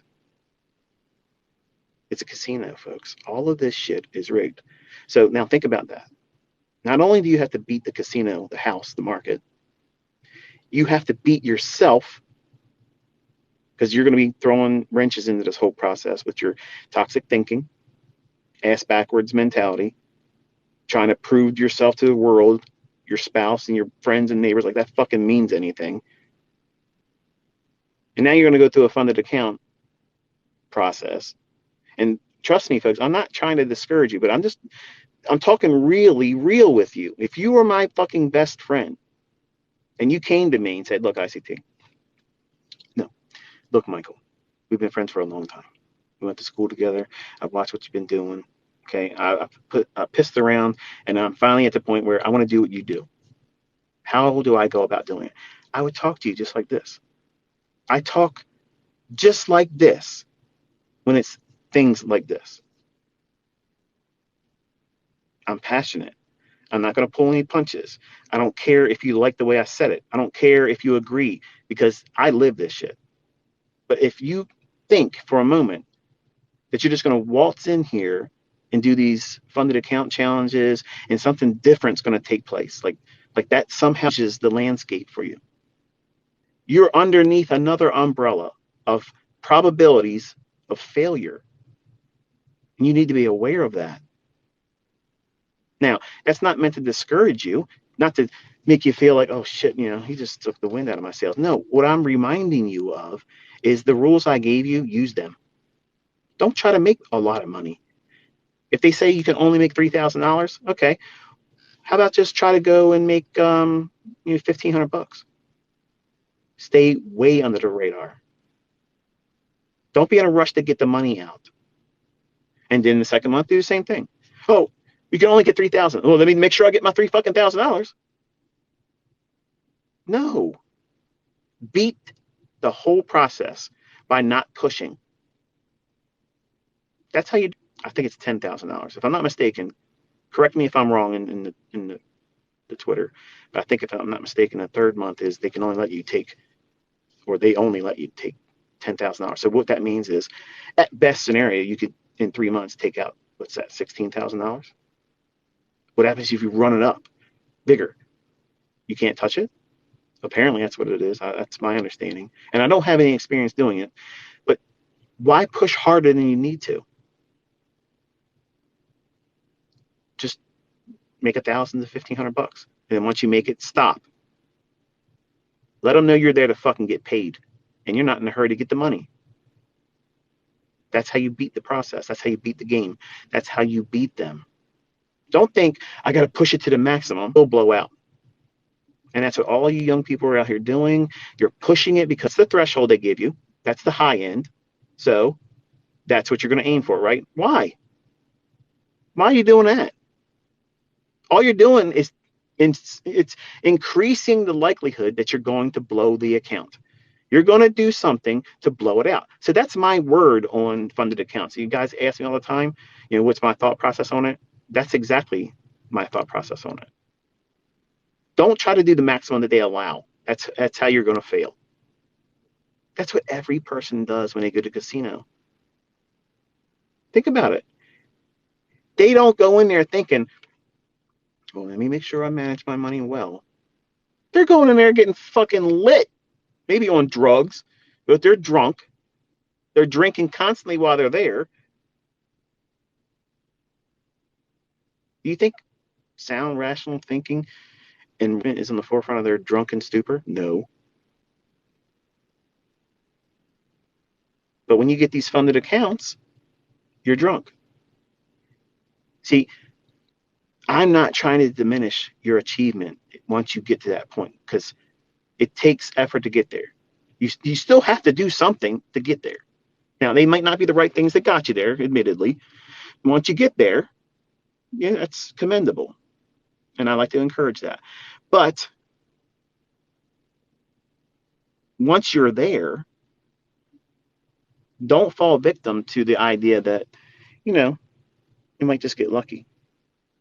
The stars will align and that spin of the casino one-armed bandit sends you those 3 sevens and you get a jackpot. Because we're back to that same square one earlier in the conversation. You just want to have that positive experience. and you're willing to risk everything that you paid and put into it to have that one feel good moment. Because if you can have that one feel good moment, then it's real. It's not a dream. It's not an imagination on your part. It's something that you really did, and you really took money out, and you really spent it, and you really achieved something. You really rose to the occasion, and you made all your fucking friends and your family look like assholes because you could throw it in their fucking face and say, "You piece of shit, you tried to hold me back, you talked down to me, you said I was never going to do it, fuck you," and shove it up their ass. That's what you're thinking. That's what you're thinking. That's exactly, and you're nodding your fucking head right now. The ones that know that's what you're thinking, you know that's what you want to do. You want to be able to stick it to them and say,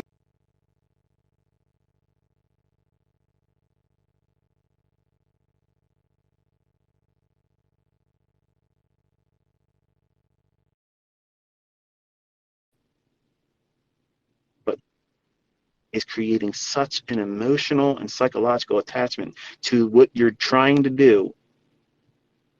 It's going to be the very reason why you fail, because you're putting an all or nothing idea behind it. It's the be all end all. It's the only way it can happen. It has to happen this way and only this way, because you can't imagine it doing it any other way, because you don't have the experience of seeing what you've learned that is consistently delivered. You just want it to happen that one good time, that one good stretch of 4 weeks or so you can get that first withdrawal. Then it's real. Because it could be a scam until that happens, right?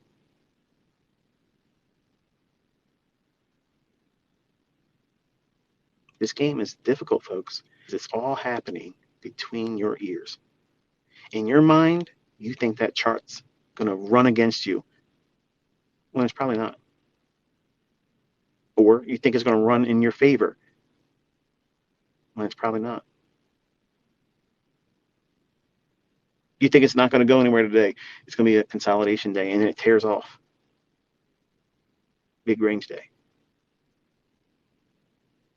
All these things create what if.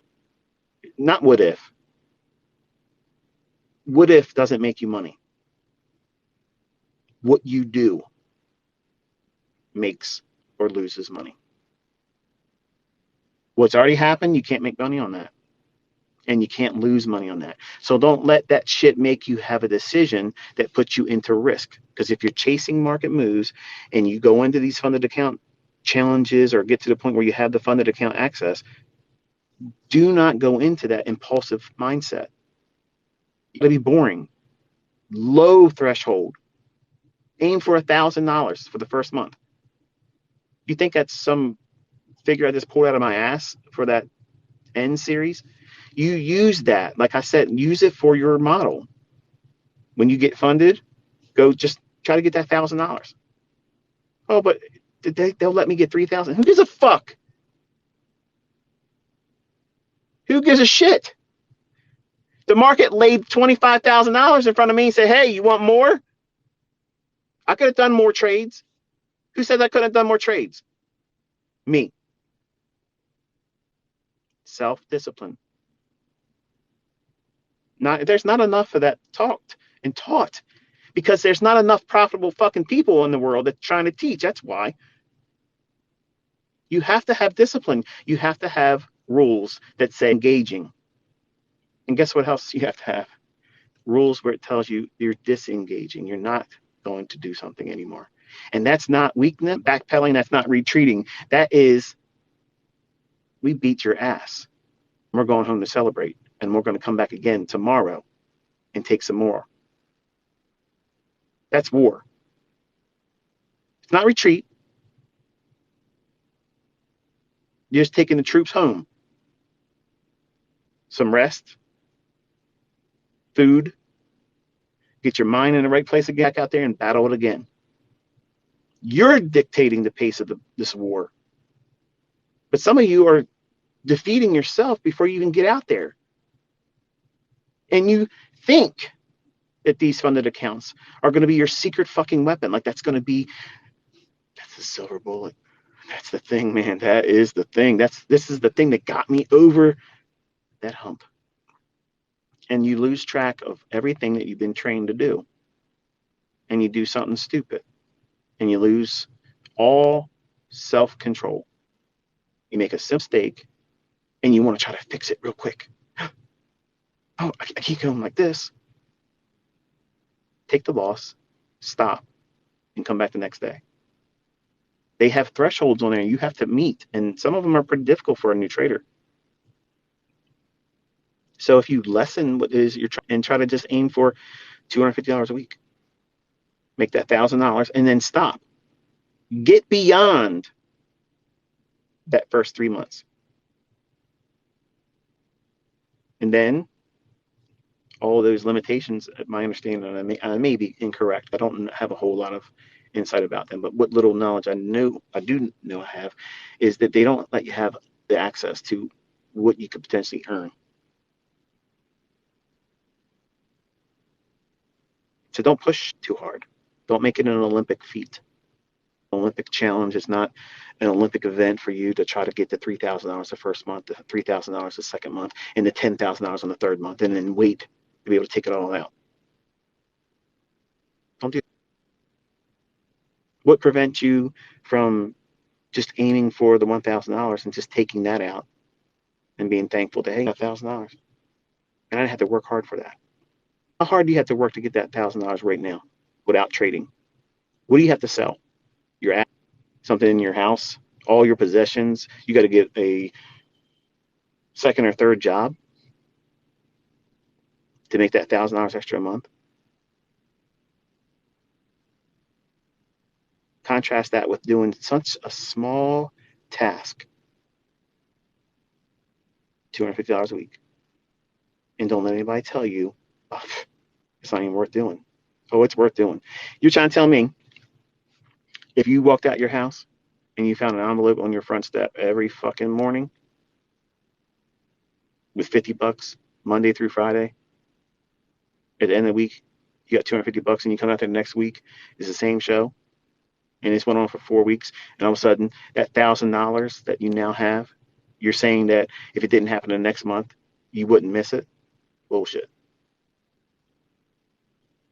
Bullshit. You got to make your results low hanging, easy to get. You're not stressing yourself out to get it, and it's so fucking easy to get. And when you get it consistently over and over and over again, that gives you experience. It gives you experience with managing expectations, your personal responsibility as an individual trader, not to try to do more than that's necessary. And saying no when your impulsive side says, just go on one more time. Come on. It was so easy. We got it so fast. Look at all the time we got. Just go on one more time. That's the enemy. That's the enemy. You won't feel like it's the enemy. It's going to feel like that's the you in trading that has developed. Now you know, you're dialed in. You got ICT.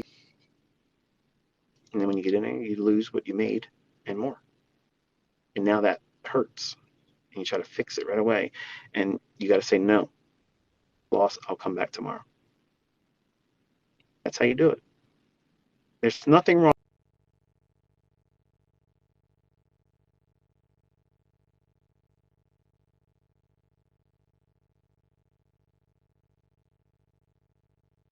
You're going to go to work and then fell ill before you got there.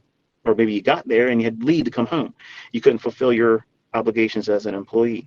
And unless you're paid salary, you lost those hours of wage. Did you lose your job because of that? No. Make less money that week? Yep. Did your whole household come unglued because of that? No. It's an event that transpired that had a negative impact on you monetarily, and you had to endure it. It didn't change anything to the point where you're now homeless, or you're, oh, I got to get a second job now because I had to go home that day. That's what you're doing when you take a trade and it was a losing trade and you refuse to take that loss and go home. You're trying to, I need another job. I need another job. I need to take another job and assume more risk because this one didn't pay me like I wanted it to. Now, how are you going to feel if the last job that you were at that just fired you and said you sucked as an employee, you didn't do your job right, and you go in and you start at another company, you got a chip on your shoulder, and a new boss says, hey, look, we don't do things around here like that. In your mind, the first thing that's going to come to mind is, who the fuck do you think you're talking to? Dude, I don't need to work this job. I can get another job. I found this job when I wasn't even looking for it. That kind of shit. That's the kind of stuff I said when I was a young man. I had lots of jobs. I'd walk out of jobs, quit, and fucking tell them to go kiss my ass because I didn't want that. But that chip on your shoulder is the same thing you will have if you have a losing trade. You now are going into another job, and you're going to create that job. You're going to find a job. The job is the next trade. But you're not prepared to go to work for another company because you're salty because you just got fired and your last trade fired you. You're no longer employed. You're not gained from the marketplace because that trade fired your ass. You got a chip on your shoulder. You need to tell somebody off. Well, they fired you. They ain't giving you the time or stage to be heard. So what are you going to do? You're going to go and press the button again. Now you're employed again. But you have a chip on your shoulder. And you want to get back what that last job took away from you. Your pride. Your bruised ego. You need to prove something. You got to prove something to your spouse. I'm not worthless. I should have never got fired by that other company. That other trade should have never kicked me out. The broker did it to me. The market maker did it to me. The economic counter did it. All these other excuses outwardly. That's not you when it's just you. See, all these things are factors that you don't think about because you don't have the experience.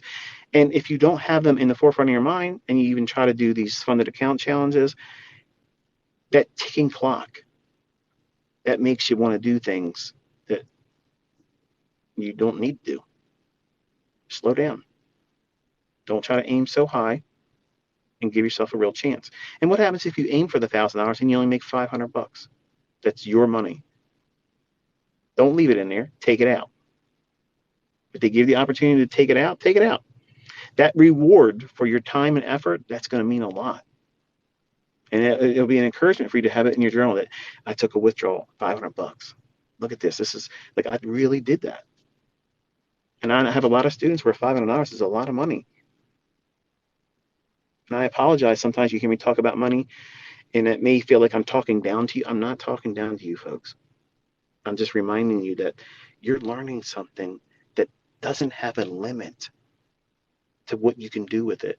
But on the same side of that coin, you have to be able to manage yourself responsibly, because on the other side of that coin, you have the likelihood of losing everything and more than you have. And that part is what makes me unpopular, because I remind you every discussion, every time we get together, that this is the really real side of it all. There's risk here, and you're going to lose money, guaranteed you're going to lose money.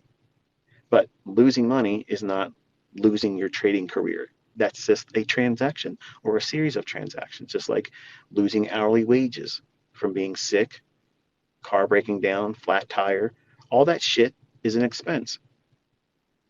But because you have made this Olympic event of trading, you've made no room, you've allocated absolutely no room for things that go wrong. Things are going to go wrong, folks. It's going to happen. You're not going to do something right in a losing transaction. And if you don't know what you're doing and you rush back in there to try to fix it right away with ill-prepared experience and logic that's lacking, are you going to have blue ribbon results? No. You're probably going to have a compounded loss. And that feeds on the negative thinking that we talked about earlier. You're going to have more negative thinking and the negative thoughts that propel you into thinking, what? I can't go home and let my spouse see me with this loss. They're going to see me as soon as I come around the corner. They're going to know right away I've lost money, and they're going to ask me, and I don't want to lie to them.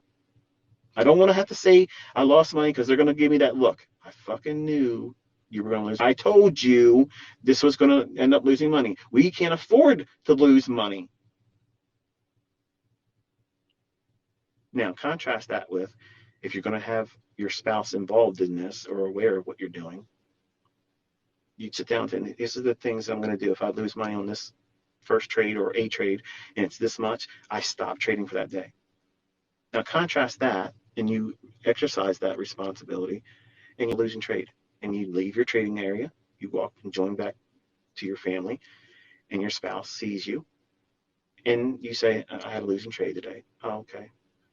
What happened? Well, this is what my rule said, and I had limited it to this. And once I got to that point, I stopped.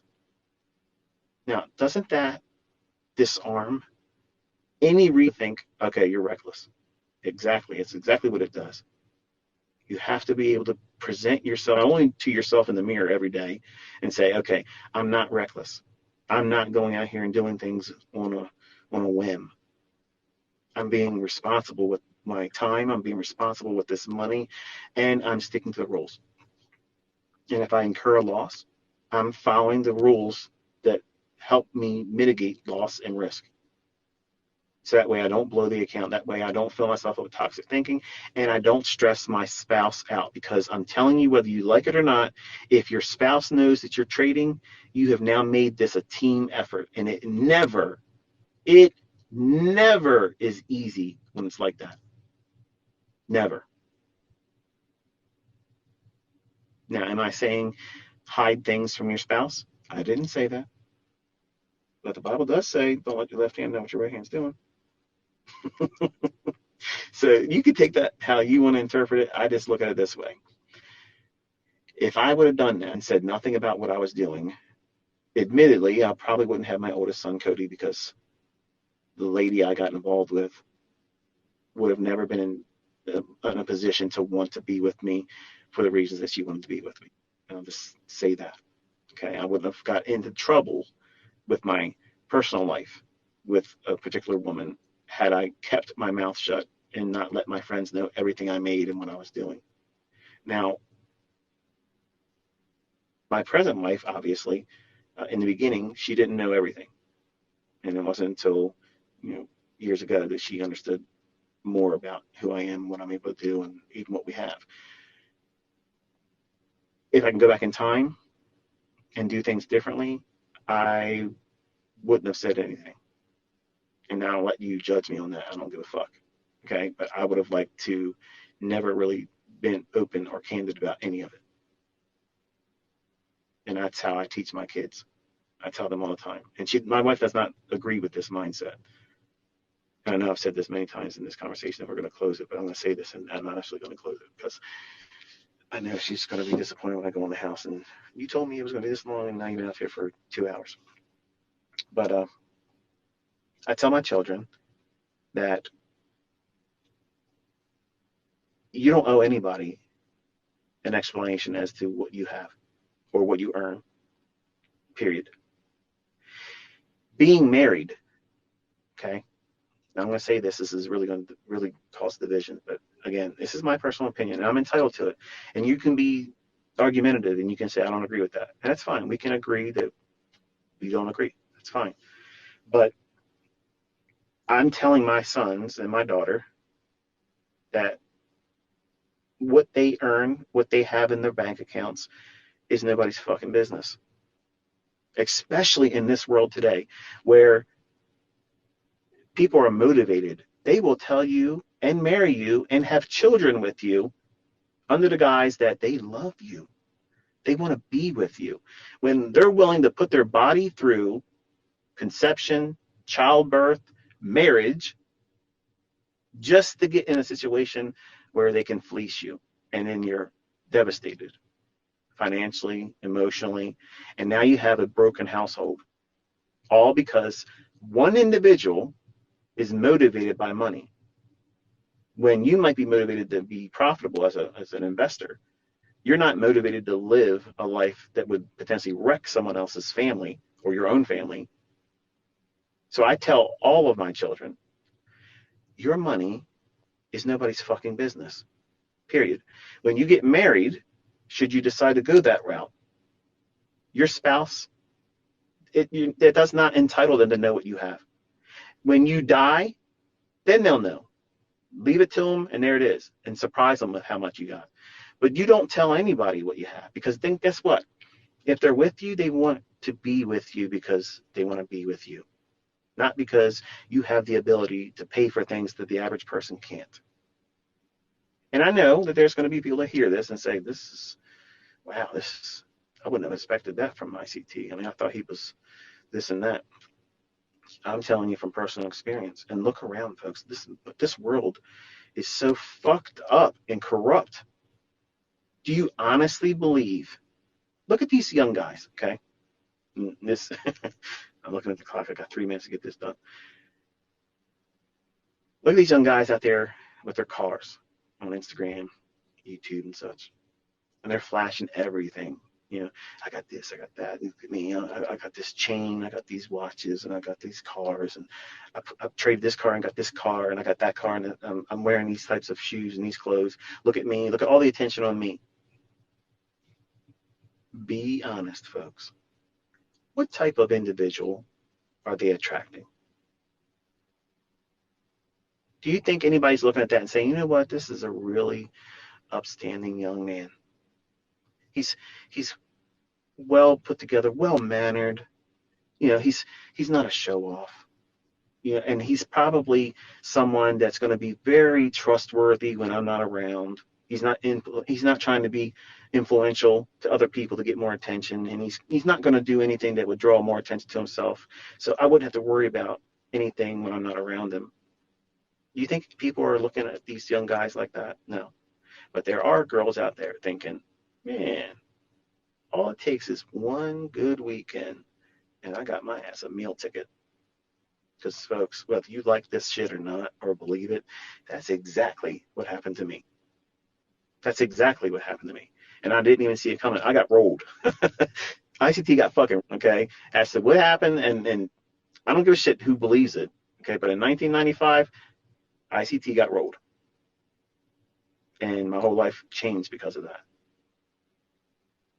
And I tell my kids, and my oldest son, who was a result of that, I tell them all the time, you don't tell anybody what you have. And if you're married and your spouse is like, hey, can we afford it? You just tell them, the bills are fine. You don't worry about that part. You don't pour it on thick. You don't say what you got and what you can earn. None of that shit. If you live your life like that, you'll have less drama. Don't call attention to things like that.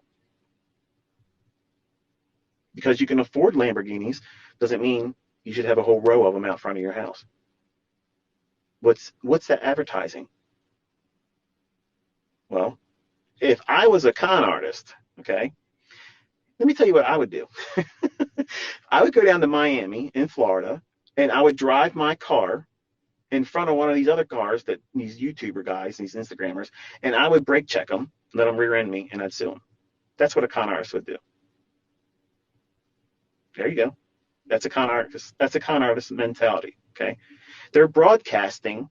They have something to take. Think about it.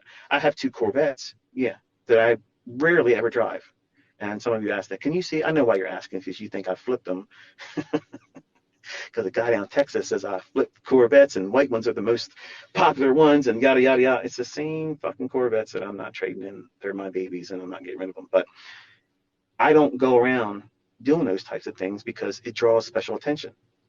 I have cars that would look like anybody else's in the neighborhood I'm sleeping in right now. But I could afford a whole lot more. I don't do it anymore because I've seen the tide change. The way the world is right now, everybody's looking for a meal ticket. Everybody's looking for a lawsuit. Everyone's looking for some way to scam the next person. And you want to broadcast to the world, look at me. I have something to take. So I tell my children, don't do that. And I don't care what your opinion about that is. Because I guarantee you, nobody listening to me has as much money as I have. So you're not going to tell me any advice that I need to follow. So you young men and women, that are aspiring to get wealthy and affluent with all this information you've been learning, think about that. Because what you're saying to yourself, you're only worth special attention and adoration if you do that. And you're doing it all wrong. You're doing it all wrong. Because you are putting a price tag on relationships with you based on what you can buy, obtain, floss, how you drip, all the things that you can, run around and represent as an image.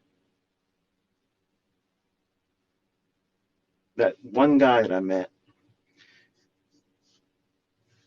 Adele, I met him in the parking lot of Kenwood High School. That's my alma mater, high school. And I pulled up in my 21 Corvette. And I'm quite certain when I got out of the car, he looked at me and thought, that's not what I imagined. I didn't expect ICT to be this guy. And I tell this to you all. If you met me and you spent time with me, this is how I am. This is me. If I'm talking. Otherwise, most of the time I'm not talking. The markets or world events, I'm talkative. It's hard to shut me up. Case in point, we're now over 2 hours. But I'm usually soft-spoken, not really talkative, and I keep to myself. But anything like the market, I have to stop myself.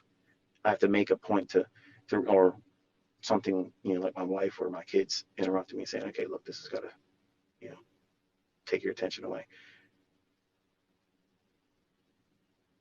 But I'm not trying to live a very high attention lifestyle. Like I don't do those types of things because I learned a lesson when I was 20. It put me in a situation where I had to change my life for 21 years.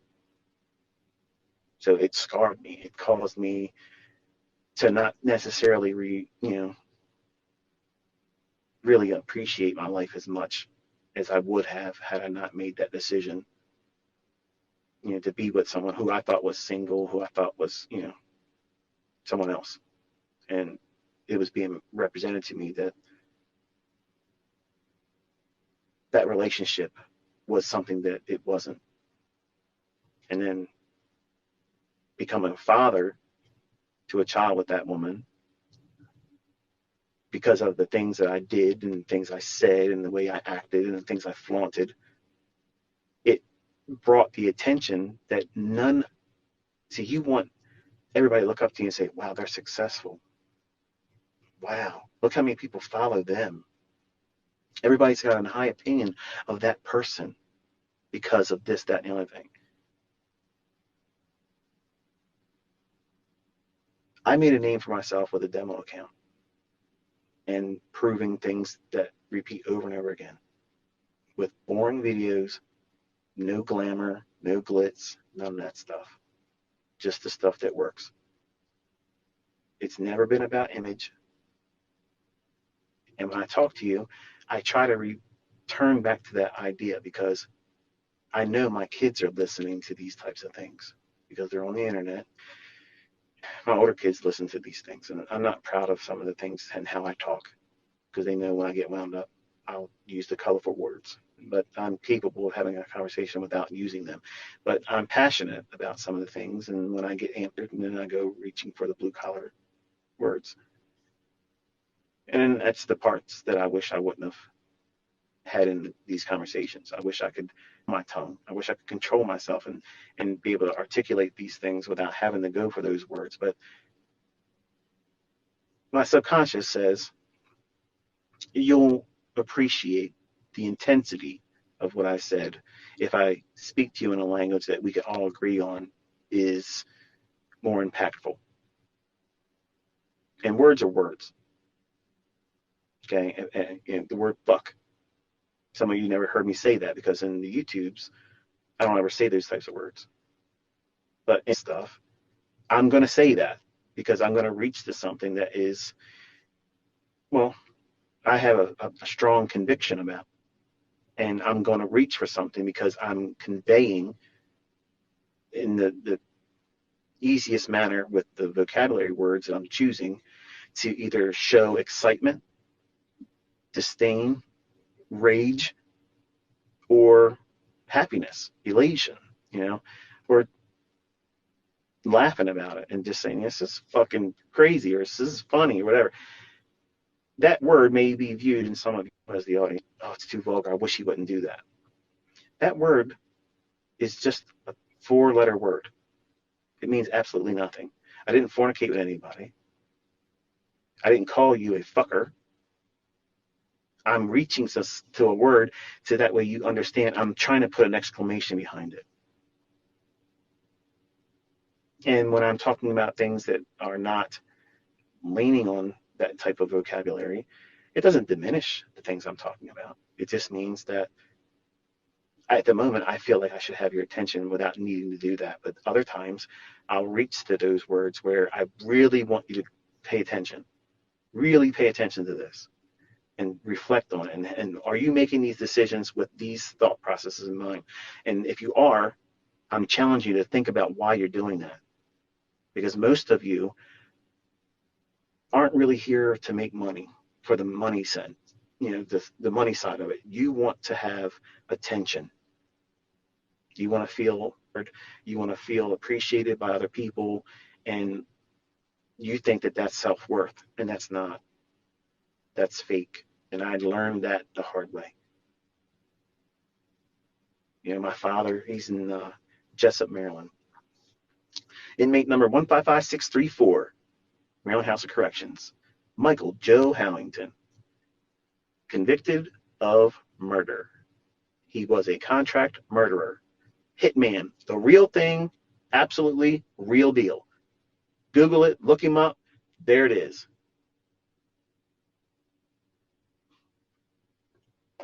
I have a lot of scars. Like you may have a father and a mother that you were raised by. I didn't have that. So I have a lot of built-in hostility. I have reasons to prove myself. Everybody said I was going to be just like him. You're going to be just like your father.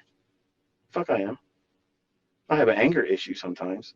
Well, let's be honest, just about every day. But I think I do a pretty good job of managing. I haven't murdered him. I didn't go to drug usage like my father did when he was in Vietnam, when he watched 2/3 of his platoon turn on each other and literally shoot each other up. And he had to drag a dead body over top of him to hide so that way he didn't get popped either. And that's the only stories I ever heard from him about Vietnam.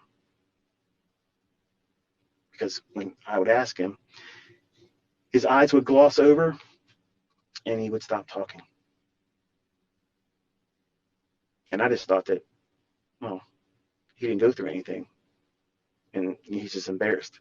And I've talked to other folks that were in Vietnam, and the guys that really went through stuff, they don't talk about it. But he picked up a heroin addiction over there and came home, and his mother and father gave him everything. Now, they weren't affluent like I am, but they were better than most people in our area in that time. They gave him cars. They gave him an apartment that he didn't have to pay for. They paid his rent and his furniture and gave him spending money. And then he got drafted. So when he came home, he had a heroin addiction. Now, he didn't want to do heroin over there, but because of the stress and everything that's around war, who do you trust? And he couldn't even trust his own platoon members. Imagine that. These are the guys that you have entrusted your life to. You got their back, you got theirs. And because of fear, not knowing when the hell you're going to get killed, you start using drugs just to numb it. And then one day they all fucking flip out, and 2/3 of his platoon started shooting each other. That fucks up anybody. So when he came home, he had to pay for a drug addiction that he picked up over there. And my grandparents cut him off. So what's he going to do to make money? Whatever he could. And he got into the business of doing things that he shouldn't have. And it's a strange twist of events. My best friend from preschool, his wife, her uncle, he and my father decided they were going to do a contract and take a guy out. Went into a bar, let him out by gunpoint, walked him behind Orm's school, told him to put his knees on the ground, put your hands on your head, and lights out.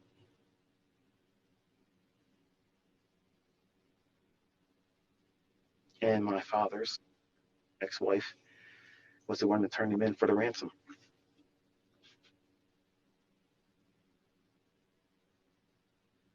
So I didn't have a father like that.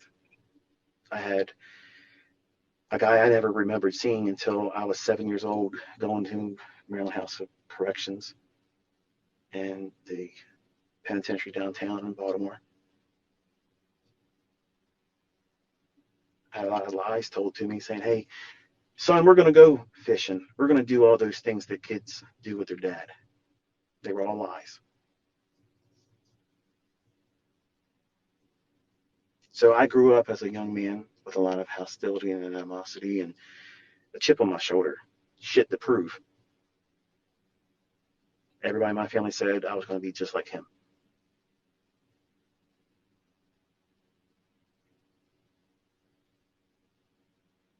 I look around, I don't see anything that my dad ever did. My father would not be talking to you like this.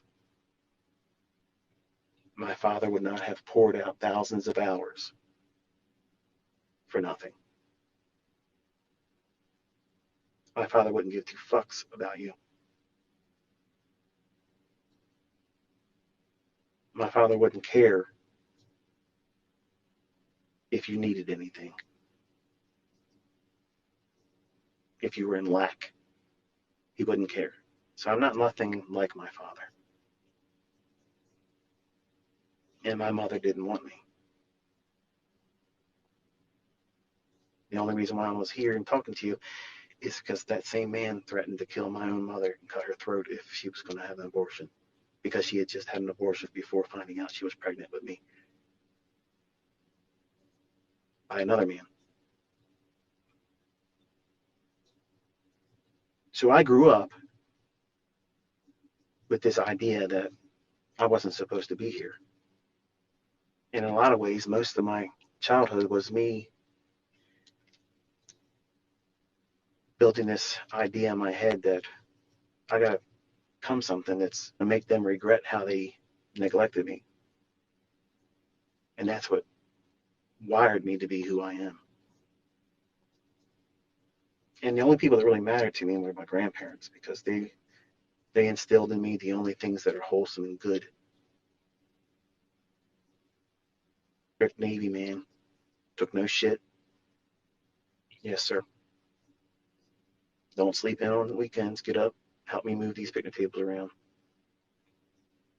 He had a business where he built picnic tables and sold them for cash, and I would do deliveries with them. And you know some of this already, but they're the only two people I hope they can see me right now. I hope they can see the person I grew into and how I tried my best to pour into all of you, because I wish I had this coming up. I try to be, and I don't think of myself as a superhero. I don't think of myself as a rock star, but I try to be the very thing I prayed I had growing up. Somebody to look up to that really genuinely wanted to see me succeed, because there wasn't a motherfucker that wanted to see me succeed. They were all waiting for me to fail so they can come around and like hyenas and fucking laugh in my face. And I knew it. And I did everything I fucking could. multiple jobs, worked on weekends, fucking studied my ass off. Ever did. I excelled in everything. Martial arts, yep. Weightlifting, yep. Businesses, yep. Trading, the fucking best, baby. The best. And there ain't a motherfucker ever gonna be better than me. That's how it's always been.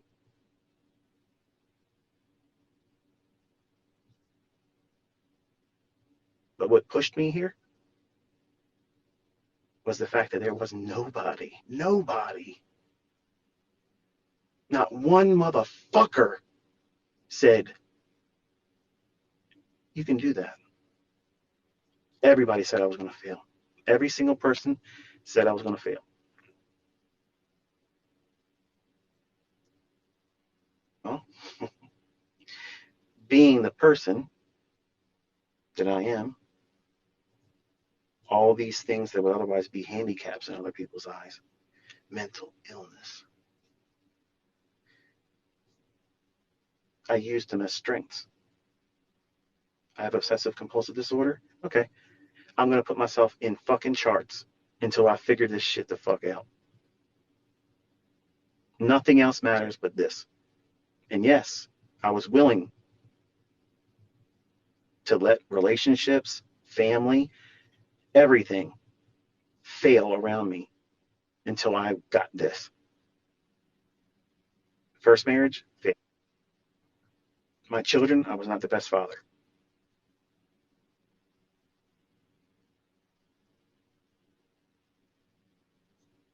They were provided for, but they didn't have my time and my attention.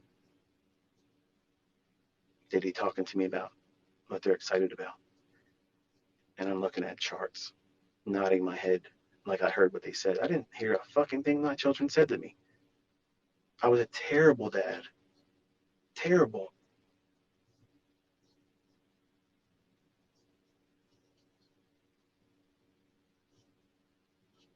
So you see me as someone that's amazing doing this.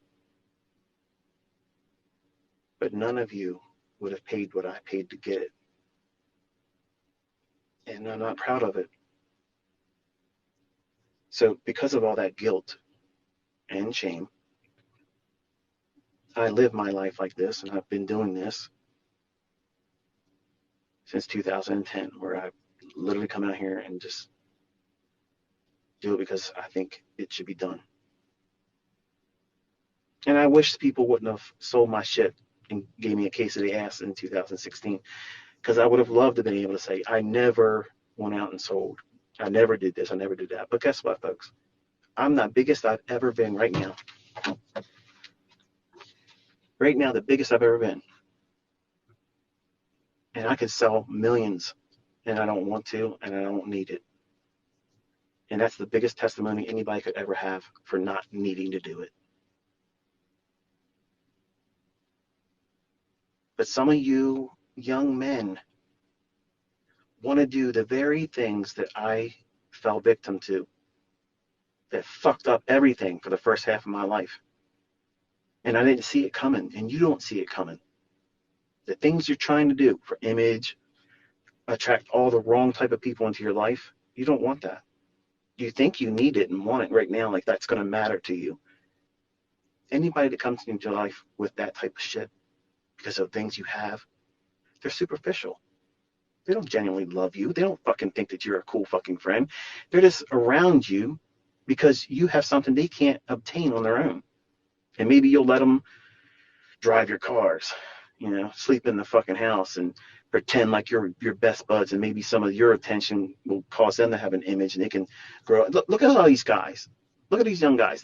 They pal up with one another, trying to get clout to build their own image up instead of just doing what it would take to be a wholesome individual on their own merit, on their own steam. There they are. They arrived. I have a lot of respect for people that go on their own steam and do their own fucking thing. But these team mentalities, these IML type guys, it's pathetic. And they're all lacking the very same things that I was lacking, because that's exactly what I was. I was one of those kind of guys when I was in my 20s, and I had new money. well, shit, my own fucking parents didn't want me. So it's going to be easy for me to get friends, girlfriends, hookups. All I got to do is flash some cash, pull up in my nice cars. It's easy. And it was. It was very easy. But it was fake. They didn't give a fuck about me. They didn't really care about me.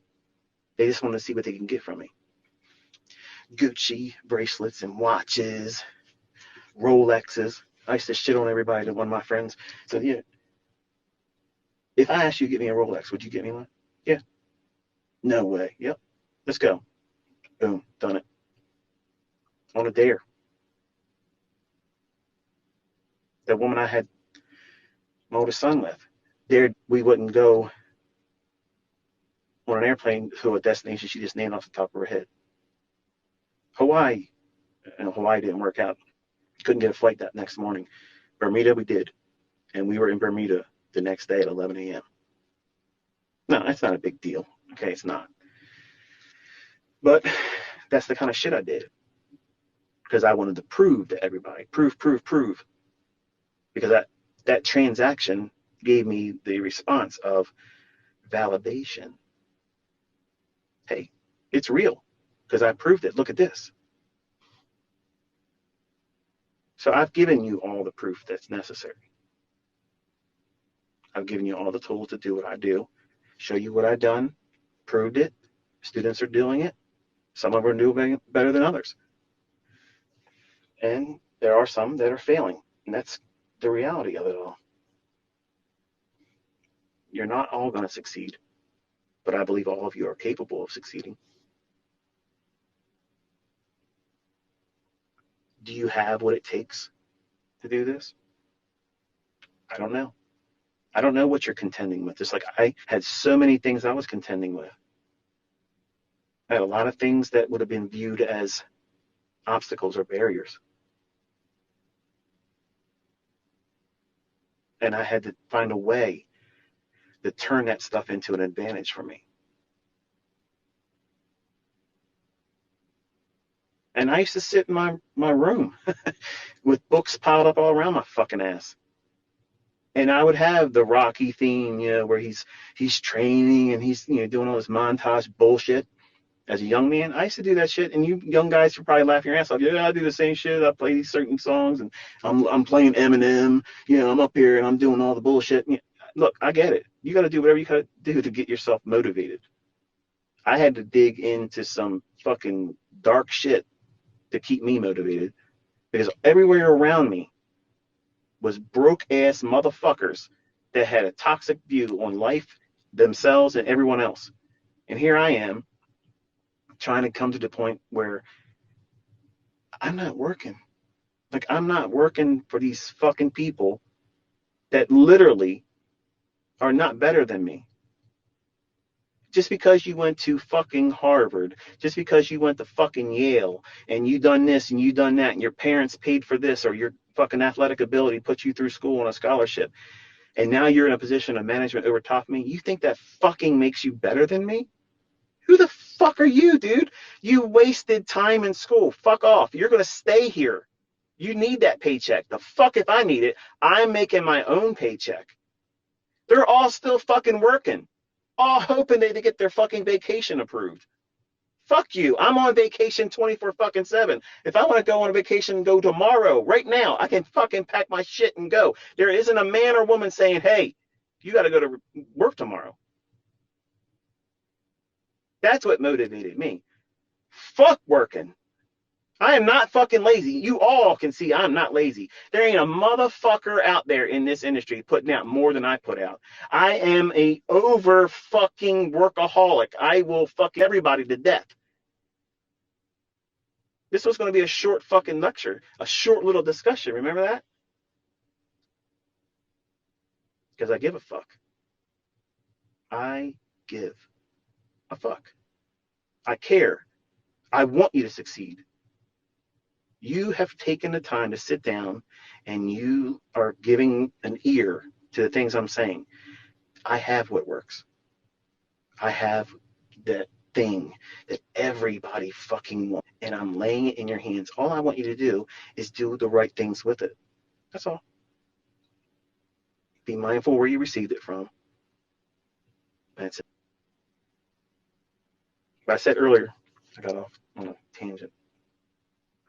Go to Amazon, do a search on smart money concepts, and look at how all these people are writing books. And look at all the shit that you're seeing in my mentorship videos. That's within their books. And you don't see my name. Oh, he's bitching about his name. No, it's not about me. That's not what this is. Because when you listen to my testimony, you know who I'm giving credit to. Because without him, I can't do anything. But you see these kids out there trying to make a name for themselves real quick, put it out there in writing, and none of them have a correct description of what an order block is. And that's the reason why I've done what I've done with order blocks, because all of them are going to look real stupid when I put these books in your hands for free, and you see exactly what an order block, what makes it an order block, why is it trustworthy, and why they're not going to stop working one day. It has nothing to do with banks. Okay, they go down into this down closed candle. They call it institutional candle. And folks, listen, stop calling runs on liquidity grabs. That fucking is irritating as shit. Like, I don't want to sound like a snob, but that sounds like ignorance. Liquidity grab. No. It's a raid on liquidity or a purge. That's it.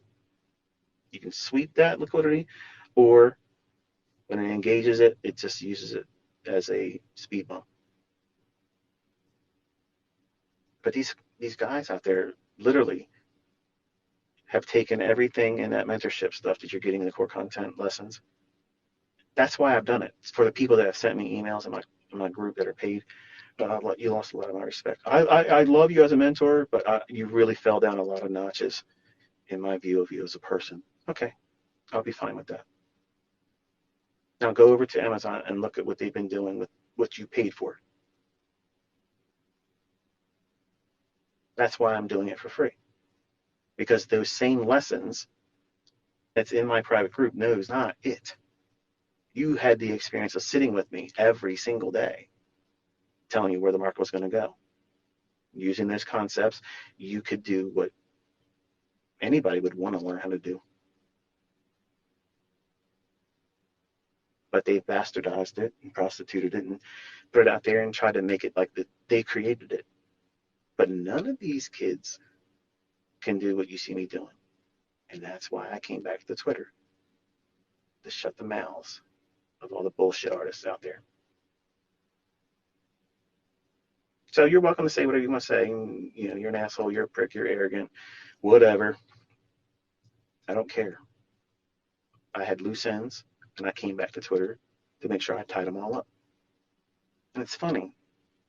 Everybody has a loose tongue when I wasn't around on Twitter, and now I'm back here, and everybody's lost their tongue.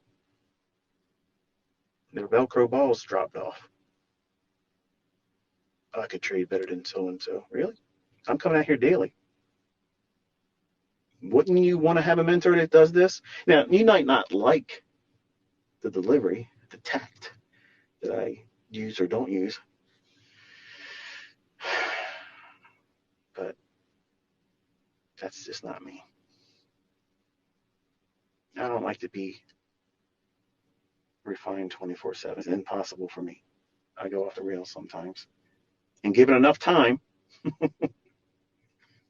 I'll go off the rails. But I know where I'm going in the end. I know where the destination. It's Proofville. I got receipts, baby. I got them all day long, every week, every day. And you have the capability of doing the same stuff. And that should be exciting. That should be encouragement to you. And you should not be trying to do these toxic things that are not going to bring you what you're hoping they're going to bring you. If you're trying to get attention, you're doing it wrong. You're going to do things that are going to motivate you for all the wrong reasons. And when you fail, as normal progress shows failures are all part of this. Losing trades are part of it. That's all part of the learning process, and you can't avoid it, and some of you are trying to avoid it. These things are going to be the catalyst for you to be impulsive, to try to get a reaction from other people, because you need outside sources like I did when I was 20 years old. I needed to be validated as a young man. I needed it. My father couldn't be a father to me. And I saw my dad less times than I have fingers on one hand. Think about that. Now, I know some of you were birthed into this world and you don't know your father, they never were around, and I get that. I'm in the same situation. That's who I am. That's me. And several men stepped in different stages of my life and played dad for a short period of time, but nobody longer and better than my grandfather. And I wish they could, I wish I could hear him tell me he's proud of me. That is something I can never get. And that motivates me, that drives me. I would love to hear my grandmother say, I'm proud of you, Michael, what you've done with yourself and how you help others. I do that. I do that all the time. I think about every single day before I lay my head down, thinking to myself, I wish they could just see it.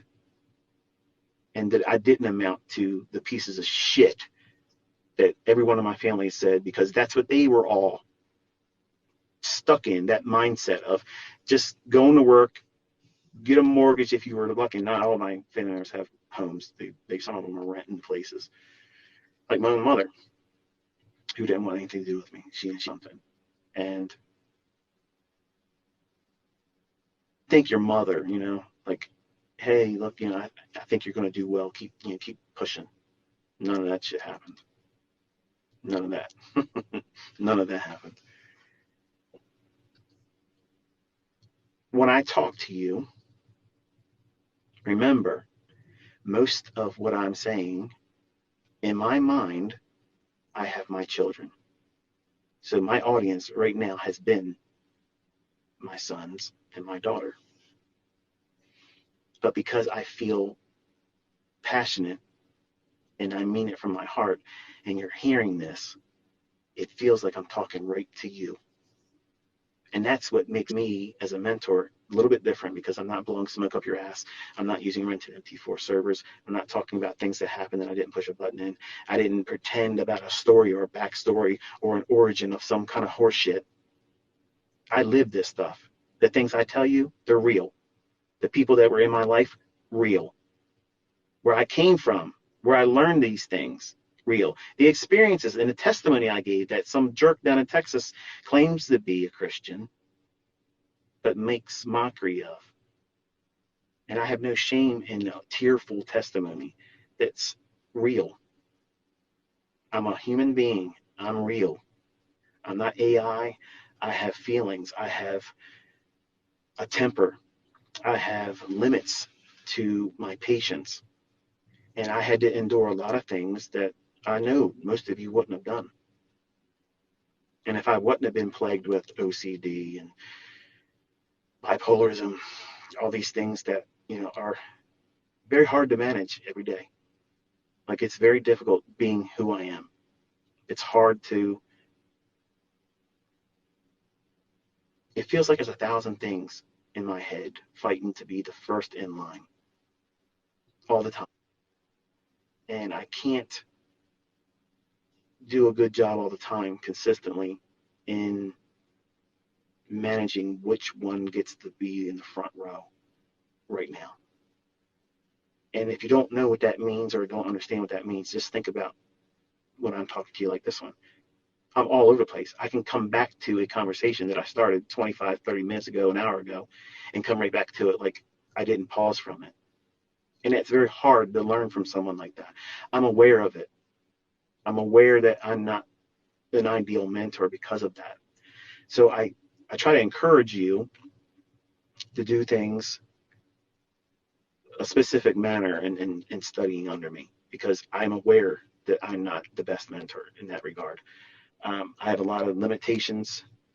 I'm not as eloquent as other people. but I am absolutely the best. And I don't care if that body here, I am the best. I am the best, period. And I'm willing to teach you. I'm willing to show you what it is that I do. I'm giving it to you. And I just, want our community to just remember that. Not kiss my ass, not worship me. You don't need to be thanking me every day. I appreciate it. Okay. I appreciate that you say it, but you don't need to. Showing up every day and just, putting the time and effort in and then show me your results. That, that is how you thank me. That means, you know what? I hear you. I listened to what you said. I put the effort in behind it, and here's what I've done with it. You know what? Fucking A. That is the shit. That's the fucking thank you I'm looking for. That means that's my time. And I've already been proven I haven't wasted my time. Obviously, I have a lot of students that have done very, very well. And I'm hoping that the ones that are still struggling can get it for themselves. I want that to happen for them. And sometimes, it doesn't work. And it's not because of any lack of trying on my part or validity on the results of these concepts, because it's there. But it's just like it was for me. My first 6 years, man,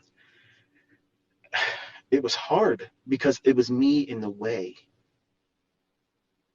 There was just stupid shit that I was trying to do. And once I removed all that stuff and got out of my own and stripped it down to the simple things, and I know it sounds an oxymoron because you look at all the things I got going on, and the people that hate on me all the time, they'll say, "Well, he's got an excuse or a model for everything out there." I fucking do. I mean, I already told you I did. I'm showing you fucking evidence of it. I'm pushing a button. Hello.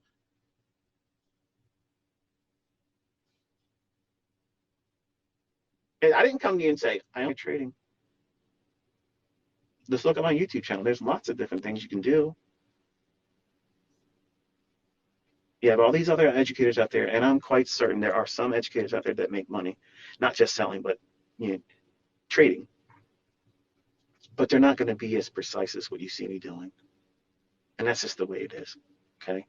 And I'm not trying to piss on them because there's a lot of very respectful mentors out there that know I talk like this, and they don't tell talking shit. You know, they probably think I'm full of shit. I'm a braggart and whatever, this, that, and the thing. But if we want to compare apples to oranges and oranges to apples and sit down and show what we got, there's no comparison. How do you, honestly, seriously, folks, how could you justify looking for anything else when perfection has been shown to you? This is the market. It's been cracked, deciphered, in a language that's not easy initially to learn, but once you understand the language, you can't escape it. It's infectious. It makes you feel, well, like studying is never enough. You want to get a hit off of it every day. And every time you learn something new, it's addictive. It's intoxicating because you feel that empowerment growing. It may be exactly right in your hands where you can go out there and use it right away, but you see it. It's growing in you.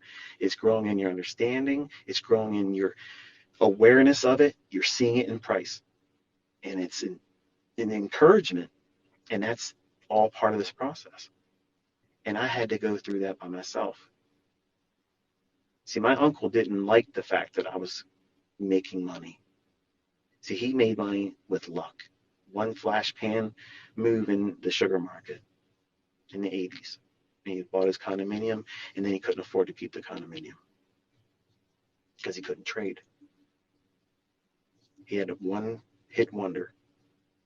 But then here I am renting a bedroom, room and board, $50 a week, and I'm killing it. And I'm thinking, he's going to be proud of me. I mean, after all, he encouraged me to go to school to be a computer programmer and information systems and computer science and, start trading. Richest people in the world trade futures. And that's what I heard when I was 15 years old, all the way till 16. And finally, I just Told him I said I wasn't interested in the stock market. When I'm, what I was doing and showing him that I could call a market, I noticed that everything I would say, he would be a contrarian. And I seen in him that he just wanted to be right and me be wrong one time. And I didn't understand that. I was like, Uncle Stan, I'm telling you what I'm doing with real money. I'm in this with real money, and you're telling me your opinion, and it's diametrically opposed to what I'm actually doing with my own money. Every single time, like, you're resisting learning from me, and it's just you and I in this bedroom. Like, I'm to you, and nobody else can see or hear what I'm saying, and I want to share this with you. And he resisted me, just like a lot of these fucking trolls are doing that same thing. My own family members still will not sit down and learn from me. And I would literally sit down with them, someone, until they fucking got it right. My own children, my own fucking birth, blood of my blood, flesh of my flesh, children live off the fat of this stuff. And they still will not take the initiative and say, you know what, this is what I want to do. I don't understand that. Like, it doesn't make any sense to me. Like, I don't understand that. And here I have all these people, I got 340, almost 343,000 registered followers to the channel on YouTube, which I am absolutely blown away by. Most of the comments on the videos, though, are made by people that are actually not subscribed to the channel. So I'm often wondering, like, how many people really check me out? Because I almost got 3 million views again for this month. I had over 3 million views on the channel last month. And to me, like, that's insane. Like, here I am, this, simple guy from a hick town, Middle River, Maryland, and to know that all you people around the world, all of you, different walks of life, the simple fact that you even know my name, that blows me away. Like, that's incredible. Like, I'm humbled by all that stuff. Like, it's incredible to see how fast our community has grown without any marketing whatsoever, no advertisement, no nothing, all by word of mouth. And that should be a testimony to what it is that you're learning. And once you're good at this, you've heard, if you were like in my age bracket, we came up hearing about the turtle traders and what they were able to do and how everybody wanted to be a turtle. Oh, I wish I would have had an opportunity to train with Richard Dennis and be this and be that. And that's cool. I even thought that too. I said, man, I wish I could have been a part of that. Well, you're in something like that right now. Like, you're here. I mean, you're listening, and I know this is going to rub the wrong way on a lot of you, but you're listening to, again, you're listening to all these folks that you read about in books. Like, you are now hearing the person that upset everything. And every form of technical analysis is going to be changed because of all this. I'm promising you, everybody that lives longer than me, you're going to see this stuff written in books, and it's going to change the whole landscape. And that's cool. That's neat. Like, I would have wanted to be a part of this type of community too. It's neat. It's like the League of Extraordinary Gentlemen and Gentle Ladies. Don't get upset. It's just a title that reached in my mind, and there it is. But I really wish I would have had something like this coming up. It would have been such an encouragement. Like, I wished for something like this. And I was like the same type of guy. I get people on America Online, hey, let's create a message board for just people that want to trade the commodity markets. That, let's do this. And it's just like, I'm talking to myself. Nobody gave a shit. And now, if I say I'm going to talk about something or I do a video and people are asking me to come on their channel to talk to them, like, I don't mind talking like this because I can be myself. But when I'm like being interviewed, like, it's uncomfortable because obviously be this loose with them because I'm on their channel, and I'm more mindful and careful about what it is I'm trying to say, because I don't want to come across, you know,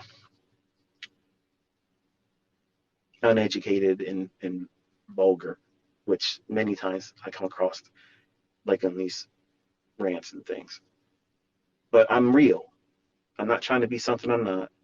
And I'm as genuine as you can ever imagine someone being, because like I don't have to keep track of lies. I don't need to keep track of bullshit. Like it's why you hear me saying the same show all the time, because this is my life. This is me. This is it. But I'm constantly blown away by how blessed I am to be in this position. Like I am absolutely honored and blessed that you would see me as someone worth listening to. And how all this came to be, and all the people that came into my life, how the Lord touched me and put a gift in me and an understanding in something that I know that had his hand not been in it, I never would have been able to get where I'm at. And it doesn't matter who came into my life and who presented opportunities and who tipped the hand and pulled the veil back. Okay. That still wouldn't have mattered. All those things were so complex. When I first looked at them, I didn't understand what I was looking at. And I prayed, I asked, I said, give me the understanding. Like it obviously was presented in front of me for a reason. So let me understand it. And if I understand it and you give me that understanding, I will spend the rest of my life sharing it like a ministry. I'm not going to be perfect. I'm human. I mess up. I'm not going to talk eloquently all the time. I have mental illness. Like I have things that I'm plagued with that I have to wrestle with. I'm not a perfect human being. I'm not a superhero. I'm not the upstanding mentor that you have imagined. I'm a real guy with a real life, a real family, and sometimes that family's dysfunctional. My kids don't listen, just like sometimes your kids won't listen to you. And it frustrates me as a father. It frustrates me as a mentor. It frustrates me as a public figure, because I would want nothing more than to have all of my children come out there and just run aces on everything and say, here, we're going to continue your legacy, Dad. That would be amazing. And I don't have confidence that that's going to happen. To me, it's perplexing. Like I don't understand why. Like it should be easy for me to be able to put that together, and it happens. But my kids always tell me, they said, this is a lot harder than you make it seem, Dad. Like when you sit down with us and you say what is going to happen, and it happens, it looks real easy, but they can't seem to do it, and it takes time. It takes an investment in time, and a lot of times that's going to be an overwhelming odd for the majority of you. And some of you are like, this son of a bitch ain't shut up yet. Does he ever shut up? Not when I'm awake. When I'm awake, I'm going to talk. But I only shut up when I'm asleep. And sometimes I talk when I'm asleep. So there you go. But anyway, I'm looking at the clock, and I know when my wife sees me again. Just to paint the picture for you, I'm sitting out here in the parking pad in front of my home in my pickup truck. The air conditioner's on. The windows are all steamed up with condensation. And I'm looking at the radio, and the time says 12:06 a.m. And I'm gonna be real honest with you. I got a good 4 hours still in the gas tank. Like I could literally keep going, but I'm gonna purposely find a way to close it right now, because I know some of you probably have probably tapped out by now. You know, like I can't hear this. This is not going anywhere. But I just wanted to make sure we understood each other about today. I'm not trying to invite you to feel confident that you're going to be able to go out and do that too. And none of you, if you've just started training with me this year, if you've put yourself in front of the lectures and are giving me your ear, like these sessions here, don't fall victim into thinking that you're going to be able to do that. Not that you can't eventually, because everything I did today is literally taught in my teachings that are being laid in your hands. Now, does that equate into you being able to do it? Again, no. But you'll understand if you study price action and the certain things that you learn in these lectures, placing them together with experience, seeing it happen every single week, every single day, every single month, quarterly, you'll see that these things repeat. And you'll know when to anticipate certain things, like the market maker sell model, market maker buy model. They're all parts of a greater whole. And I don't want you to lose sight of, just because I did that today, let it be a goal for you, down the road. But that should not be the sole goal right now. I got to get like that and trade on FOMC days. Please don't do that, because if you took that from what I did today, that's why I made sure I was thinking about not doing it at all. Like, you didn't even know I took that trade today. You have no idea I did it. And then I was like, okay, I have to at least remind them before I put it out there. Hey, look, just know why I'm doing this. It's not meant for you to, as instructions to, hey, look, this is what you should be doing. It's not like a veiled, co-signing of trade FOMC days. That has not changed. I'm telling you all, don't do it. It's not subliminal messaging. I treat it just like a non-farm payroll. You don't have the skill sets to read it. You could get easily caught up on the wrong side, and it can run away for you before you can really fix it. If you're not disciplined and you don't have a stop loss, and like some of you don't have a stop loss, I see that many times when you're showing me your charts. You can't do that stuff in a day like this, because it'll undo you real quick. And once that scar is on you, it's real hard to work through that. And I have deep scars from things that hurt me in my 20s, and certain losing trades and certain accounts that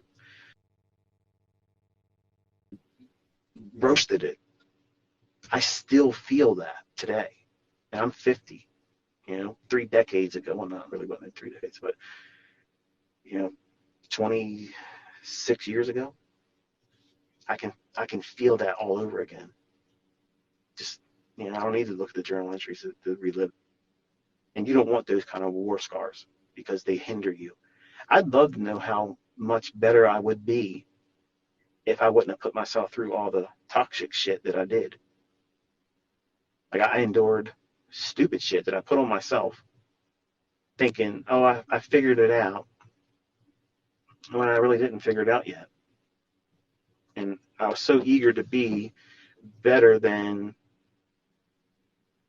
what I really was at the time, because I needed that validation. I needed that feeling of accomplishment, arriving, not being relegated to the status of mediocre, which I feared.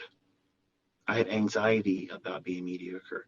And that's, I'm boring in my delivery. I'm boring in my long, like this bullshit. Like, get to the point. Well, the point is, this is hard shit, and you need somebody to be honest with you and tell you you're making dumb decisions if you are doing some of the things we talked about in this discussion. If you're focusing on those things, they're all the wrong things to focus on. And knowing that they're the wrong things is important, so that way you don't waste time and energy.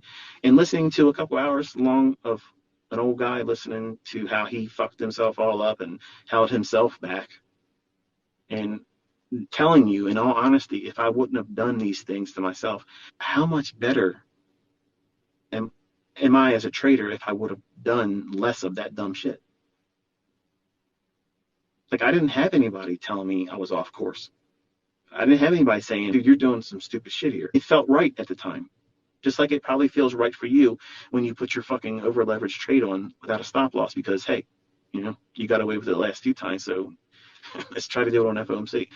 And then you get your ass handed to you. It ruins you completely. You know, you can get to a point where it does you in and you can't do any more trading anymore because you're totally afraid. You might open up another account, but you cannot trade after that. You'll do dumb shit. And subconsciously, because you can't stand the pain of not knowing what to do, you'll start taking stupid little dumb trades, and that will over time blow that next account out. And that way you're removing yourself from it because subconsciously you just want to be out of that pain. I have done that to myself too. It's a weird feeling. It doesn't make sense to someone that has never really traded with live funds. But my second year, there was one account that I had, and I was literally on the verge of feeling like I had figured out everything I ever needed to do. And then all of a sudden, one losing trade, put me into a series of drawdown. And over the course of a couple of days, I blew the account out. And it's because at the time, I didn't want to be patient with myself and give myself time to just work through that drawdown. So I just took death by 1,000 cuts. I literally just sat there and just kept getting in trade after trade after trade after trade. Trading in an account, mind you now, every round turn was $100. That's theft. That should have been odd. Okay, each trade was $100 per contract. They call it a full service brokerage. Oh yeah, you got service fully, deeply too. No lube. But I did this subconsciously. I didn't know it at the time, but looking back at it now, knowing more about myself and psychology and how I think, I purposely just did it because I didn't want to wait for the next trade to set up that was valid. I was so worn out with the waiting, the discipline that was required.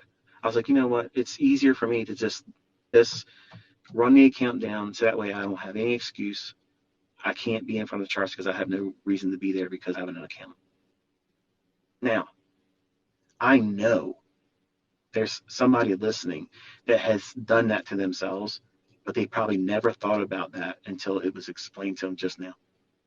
Like you probably thought about it, but as soon as you start thinking about it, you dismiss it real quickly because it's uncomfortable. You never heard that kind of shit from any podcast or any trader, but that's the real shit. That's what happens when you live this stuff and it works you. When you thought you were going to go out there and own the world in your second year of trading,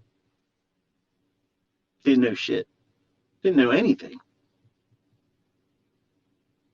You get tricked into thinking a couple winning trades is equating to skill, and it's not. You got to know what you're doing. And I demonstrated this year that there's a way to do this, and it could be extremely profitable. It could be extremely precise, but it's not easy. It looks easy. Doing it for a long time. But once you know how to get out of your own way and you trust the rules, it is easy. But getting to that point, trusting yourself to get out of your own way and following the rules, that is hard. It is very hard. It takes so much discipline.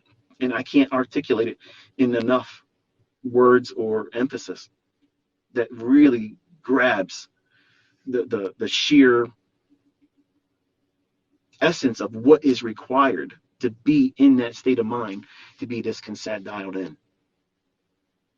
But you all are capable of becoming that, because if you have not taken this away from being under my wing this far, I've openly admitted that I have several mental illnesses. I'm not afraid to say it. I'm not ashamed of it. It is what it is. Anybody that is long enough knows that I exhibit all these things. If I can do this, there's no reason why you can't. Like you might have one or two things that I say I have and wrestle with. So what? That doesn't mean you can't do this. You may not have money. You may live in a country in Africa. You may be in an impoverished nation. You may have even more disadvantages that I had. It doesn't change the fact that you can do this. It just means you're going to have to work harder than the other people. And everybody in America, regardless if you are living on fixed income or you're on subsidies, because I'm on subsidies. I have guys that are in prison right now. They're listening to this. Shout out to you. You guys are crafty. Cell phones in the fucking cells and shit. But hey, respect. ICT's every fucking where. You can't wait to get on the outside and do this shit. That's awesome. I hope when you get out here and you achieve and you reach out to me. Let me know what you're doing. I would love that. That would be an encouragement to me as a mentor. And if I'm a catalyst or to turning your shit around for you and getting you in the right direction, man, what a blessing. What an honor and privilege that would be. Because if I could get my dad out, because he's doing 2 consecutive life sentences, plus 20 years. And that's not even counting the time that he got when he broke out of the Maryland Penitentiary in '83. He faked a heart attack. He got himself a revolver, stuffed chambers with paper, so that way when he pointed the gun at the guards, it would look like he had bullets in it. And he swallowed a handcuff key. And I know this sounds like some Tom Clancy bullshit, but guess what? You can Google that. It's all on the fucking internet. Michael Joe Hallington, Maryland State Penitentiary. Prison escape. He faked a heart attack. When they got him in the van, he put the gun to the guard's head behind the cage, and they said, he's got a gun. And they opened fire in the van, and the uncle, my best friend's wife's, he got shot in the head, instantly dead. And my dad caught a round in the chest, and he still has the bullet lodged behind his heart, and he can't do the operation because it would kill him. Well, he picked up more time from that. So it's hard to beat 2 consecutive life sentences plus 20 years, and then you get more time for trying to escape. So, yeah, he turned 70 years old in May. And I always said that if he ever got out, I would pour everything into him trying to learn how to do this. But his health's failing. He has several strokes already last year, and this year I'm sure he's probably not any better. And when the COVID stuff happened, nobody was allowed to go see anybody. So all visitation stopped. And he lost, a lot of sight and his ability to write. So he can't write anybody anymore. So honestly, he could die in there and I won't know. Like, I won't know. And I think about how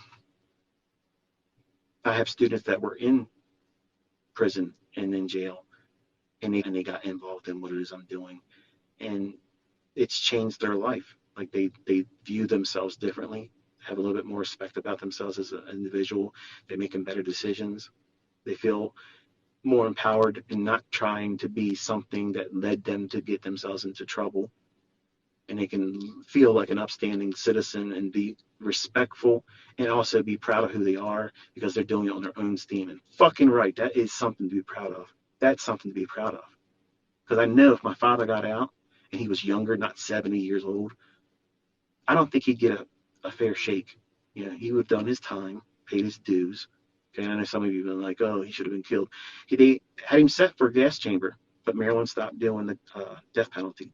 But he was slated to get the gas chamber. And I guess God saw fit to not do that. But he's going to pass away in those walls. And the fishing trips that he promised that I'd have with him, they're never going to happen. And that shit made me salty as a young man. I wasn't approved. And I know coming out, I put myself in my own prison when I was younger. Emotionally, psychologically. And I know how it might feel. I've never been in prison. I went to jail, got locked up for driving a car with the tags on the wrong vehicle, and I didn't have my license on me. So because, they had to make sure I was who I was. I got locked up, spent the day in jail, and then got out. But that wasn't fun. And I can imagine how, being inside, that sucks. You can't do this, you can't do that unless they tell you. You finally get out here. And now, if you've been in there for a while and you come out to the world the way it is now, it's fucked up, ain't it?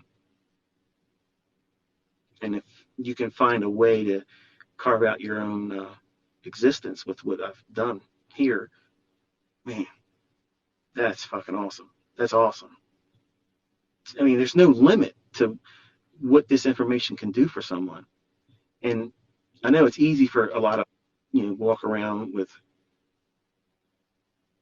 all these advantages. Maybe you didn't make the decisions that put you in jail. Maybe you didn't make the decisions that, cause you to lose your freedom. So you have a lot more advantages as someone like that. But isn't it admirable for someone to devote time and energy into something like this and make it on their own steam and watch them transform themselves into an upstanding, productive citizen that no one can say, hey, we gave you a free handout. Fuck your handout. Fuck all that. Just give me the fucking skill set and watch me fucking rise. That's to me, that's commanding respect. That's something that anybody should have fucking respect for. And some of those men and women in my community. And I respect them. I think that's fucking amazing. And they earned that themselves. I didn't give them trades. They did that shit on their own. That's credit that they fucking earned. So none of you have an excuse why you can't do this. It's a choice you're making. Or it may be a series of choices that are leading to you not doing it. But you're doing all of these things many times subconsciously. And I'm just challenging you to take inventory. Think about what it is you do on a day-by-day basis, week by week, and how many times do you think about negative thoughts? And are you acting on them? Many times you don't realize that you are. You might react verbally to your spouse or your children or your friends and coworkers or whatever, and you snap at them or you say something shitty because you just thought about something negative. That stuff wears on you. And when you're in the market, if you don't have control of yourself, think about next time you're in a live trade. Do it with the least amount of leverage and take inventory. How many times you think the trade's going to turn on you, and put a check mark where make a column, negative thought. Every time you think about it negatively, check, check, check. And at the end of the day, right before you go to bed, everything that you thought negatively, count how many times that you put a check mark on that. Now, obviously, is it practical for you to be having a piece of paper and a pen doing it every second? No. But I'm sure if you did just part of that as an experiment for yourself, you'll see how toxic we as humans are to ourselves. And that shit will ruin you as a trader. You got to go in with every reason to believe that what you're doing works, number one, that you trust it, and you're doing the shit at the right time, and you're not trying to force something because you don't like how you feel right now because somebody offended you. Somebody didn't give you enough attention. Someone didn't give you respect. Someone thinks that you are not where you should be in life, or that they're better than you, or they do better than you, or they have more than you. All that shit, that's a negative thought. And that kind of shit is being pacified by these young guys that get out there on the social medias and they put their lipstick on for social attention, cars, and you're compensating. Growing up, and I'm sure it existed before I was born too, but growing up when people had cars and things like I have, and like we see on social media, they would say, oh, he's compensating, he must have a small dick. I don't think that's the problem most times, because I can speak candidly and tell you that's not a problem for me, but I can tell you this. I did compensate when I was a young man because I needed to be validated. I needed that. I needed someone to look at me when I was 20 years old. And yes, I was new money. Yes, I needed it. That shit wasn't a dream. I'm living it. And that's what these young men are doing right now. They put these images of themselves out there with all these cars and such. You know, I'm not here to tear them down. You know, whether they paid cash for them or whether I hope they leased them, because if they're leasing it, they're getting the best treatment. They're getting complete write off. If they bought them out in cash, that's dumb. That's real fucking stupid. But putting that aside, they're compensating, because if you really are comfortable in your own skin, you won't mind talking about your frailties. You won't hide them. If someone asks you, you'll share them. Say, yeah, this is how it is. I wrestle with this, or I overcame that. That was a problem for me in the past. And you don't try to mask it with these superficial things like cars and image things, jewelry, clothing, drip. Okay, that kind of stuff. The more you see that, the more I know that that person is hurting inside. But they'll laugh at things like that. Like if we were talking, if I left a comment on their social media as who I am as Inner Circle Trader, they would probably block me.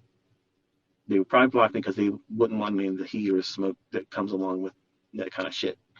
But number one, I don't like to do those types of things. But you know that you could probably list about 5 different gentlemen that are out there constantly, and the only thing you see them doing is their cars, where they sleep, what they wear, what they have on their wrist, or what they have around their neck, and maybe over the last 50 videos, you might see 2 trades and they're some exorbitant amount of potential profit, which, you know, whether that's real or not, whether it's a rented MT4 server, I don't know. But I know there's a dude on YouTube, his name's Raphael, I think Palmdale or something like that. This guy's making $1 million every day. And if that's true, he's better than me. Think about that. Now we know that ain't true, but the point is, these guys, they do that stuff just like I did when I was 20 years old, and that's why I troll them. I think it's sad because I know I wrestled with that garbage, and when I came to terms with all of it and said, you know what, yeah, fuck it. If nobody likes me, fuck them. I don't care. I got to live in my skin. Like, I have to love who I am, and I have to love me with all of the fuck ups. You know, this is me. And there was a time in my life I hated me. I felt like I wasn't enough for anything, for relationships or success. And that's why I did that podcast on my SoundCloud, Are You Deserving? Because that actually was a revelation that I got personally for myself. Because there was a time when I didn't feel like I deserved to be successful. Like, I didn't believe I deserved it. Like, I didn't come from a rich family. I didn't come from an affluent family. Yeah, a college education, yes. I did computer science, yes. I can, you know, do all these fucking things, but all that stuff right now, like, I could not code anything in any of the languages I learned when I was trying to save my own life. Like, I can't do it. Like, it's weird. Something happens when you're like in your 40s, like shit starts breaking off. Like, and I have forgot a lot of stuff. And when I read some of my journals, I'm thinking to myself, damn, I forgot about that. What the hell? And it's just, I don't know. It's something you got to experience when you get older. But I know that these young folks that are listening to me, you know, you hear this type of stuff and you're like, oh, this old dude. This old dude used to be a young dude. And I used to do all the same silly shit that you were trying to do right now. And it never, ever got me anywhere. I wasted money doing that stuff and time. And if you take your time and you just build yourself up and invest all that energy in yourself, you will thank me and yourself for doing so. You won't invite all the toxicity. You won't be living your life for the acceptance of others. And that's how I did my 20s. And it got me fucking misery. Like, I didn't enjoy my money. I hated it. Like, at some time, I wanted to fucking be away from it. Like I didn't want to do it anymore because I couldn't enjoy it because my oldest boy's mother was constantly trying to be in my pocket. And it sounds, hearing it superficially like that, it sounds like I'm a deadbeat dad. I'm not a deadbeat dad. And my kid was with me 6 days a week. The only day that I didn't have him was on Thursday night, but I had him every day. And everything was paid for. Nothing was he didn't need anything. But I was so depressed at that time in 1995 and 96. I just didn't want to do anything. I could feel myself slipping into depression. I was embarrassed. I was ashamed that, I had a child with a married woman.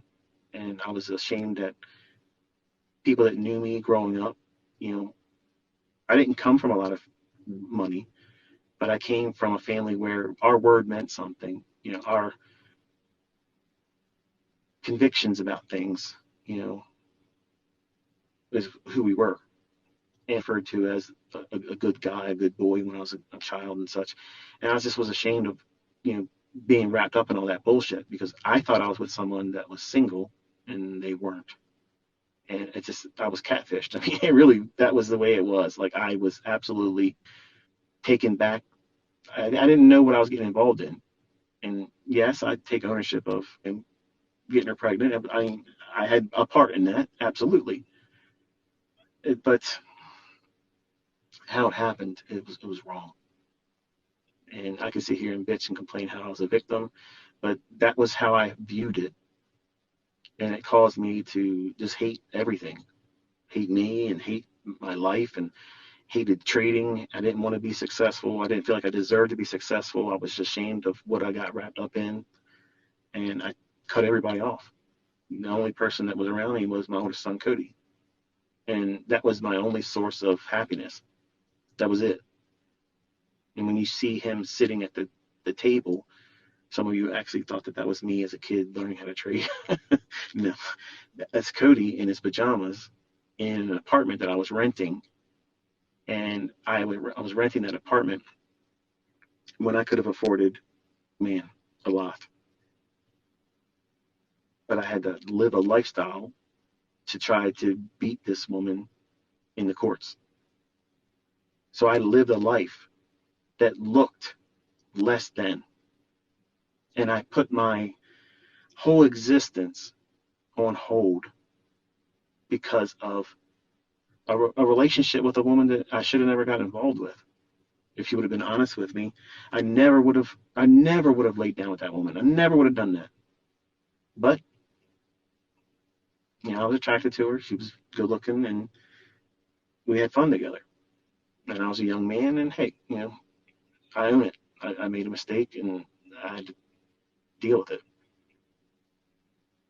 But that also had an effect on my relationship with my son. It still has. Like out of all of my children, he is the one I have the least contact with. And we had a rough time. Or he felt I was the worst fucking father on the planet. And a lot of things that he remembers are fake memories of shit that didn't happen because he has a separate household over there, and they would talk about me all the time. And when you're a child and you keep hearing negative shit, you're going to remember that as a memory. But I had him all the time. I had him all the time. He's got his ass beat 3 times. 3 times.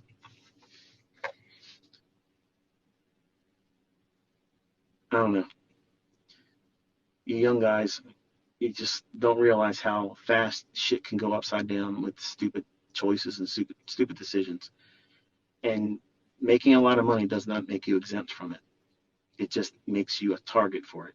It makes you very susceptible to fake relationships, friends that aren't really your friends.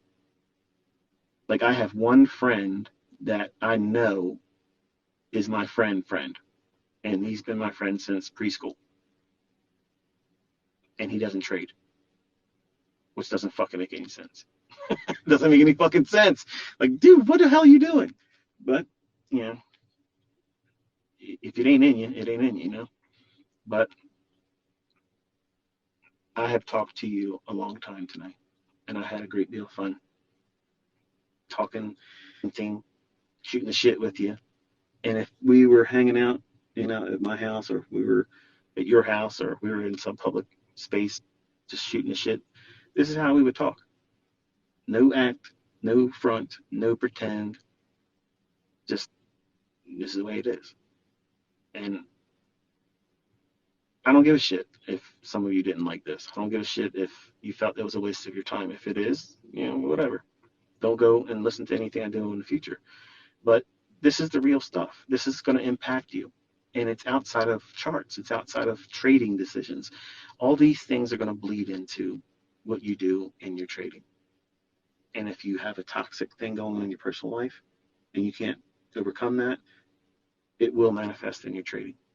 And it'll take you out of this industry and the game itself before you have a chance to succeed. So don't invite all that kind of stuff with image. If you start making a lot of money with this, keep it to yourself. And some of you might think, oh, you just don't want anybody else getting attention. Okay, try it and see. And once you see how toxic it becomes, it's a drain. Like, it's not empowering. Like, you have to constantly keep up with an image. What do I got to keep up with? I know how to trade. I can show you another trade every day. I don't need to keep up with the last car I showed I bought. I don't need to keep up with what house somebody else lives in and what house I can afford to buy. I mean, I've already done it this year because, well, I had to set somebody straight. But the point is I don't need to do those things.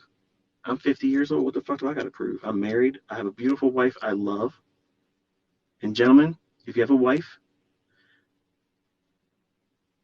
if they are willing, for my 50th birthday, this is probably too much information for some of you, but fuck it, we're talking. She went and had I think it's a boudoir photo shoot done. She went up to Pennsylvania, and the lady, she's a photographer. She went to her home. I didn't know she was doing this. Man alive. These are beautiful. Like, she looks stunning in them.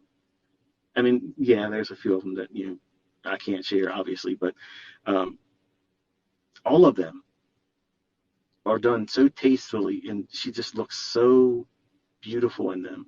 And when she gave me the album and showed me, what it was, I wasn't expecting it. Let me tell you something. I love my wife. I am surprised that she'd do something like that, because she's always been very, like, that was the last thing I ever would have expected her doing. But she wanted to do something really, memorable, and it was my 50th and such. But I don't even know if fuck I even brought this up, by the way. But I mean, we're friends, right? We're talking shit, so let's let it all air out. I am so thankful for this woman. I'm so thankful that I don't have to worry about her wanting to be with me because I have things. Because in the beginning of our relationship, she didn't know shit, nothing. And then when she started questioning, how I have money without working for it, she started asking questions like, are you doing something illegal? Like, or you deal drugs or shit like that? And I was like, no, I have investments and things like that. And my aunt made a point to tell her, he's a millionaire, he's got this, he's been doing that, and yada, yada, yada. And she didn't believe it at first. And then she pinned me down and said, like, do you really do this and do you really do that? And I was like, okay, let me show you what I do.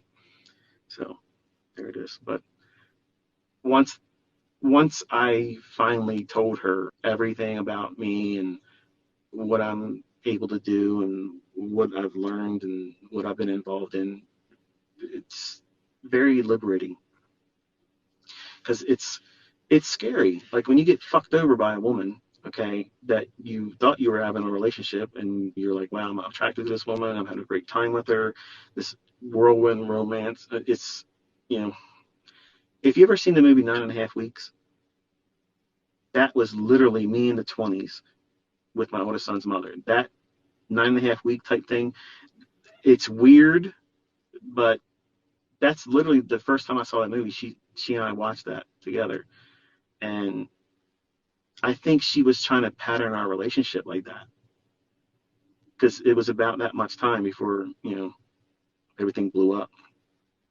But I didn't have a real good trust factor with women, with my first wife, and this one here, my oldest boy's mother. She was married and hid it from me, and we were running around with one another. And it got to the point where I was like, I never go to your house. I mean, you've been to mine. Well, why don't we go to yours? Oh, well, I like to sleep. And I was like, what the hell's something's wrong with this picture here? Like, something's wrong. But anyway, it's just wonderful to be with a wife that I have now. And we got married in 2001. We got together in 1997. And I don't have to hide anything from her. And the other day I shared a tweet. We were out taking a drive.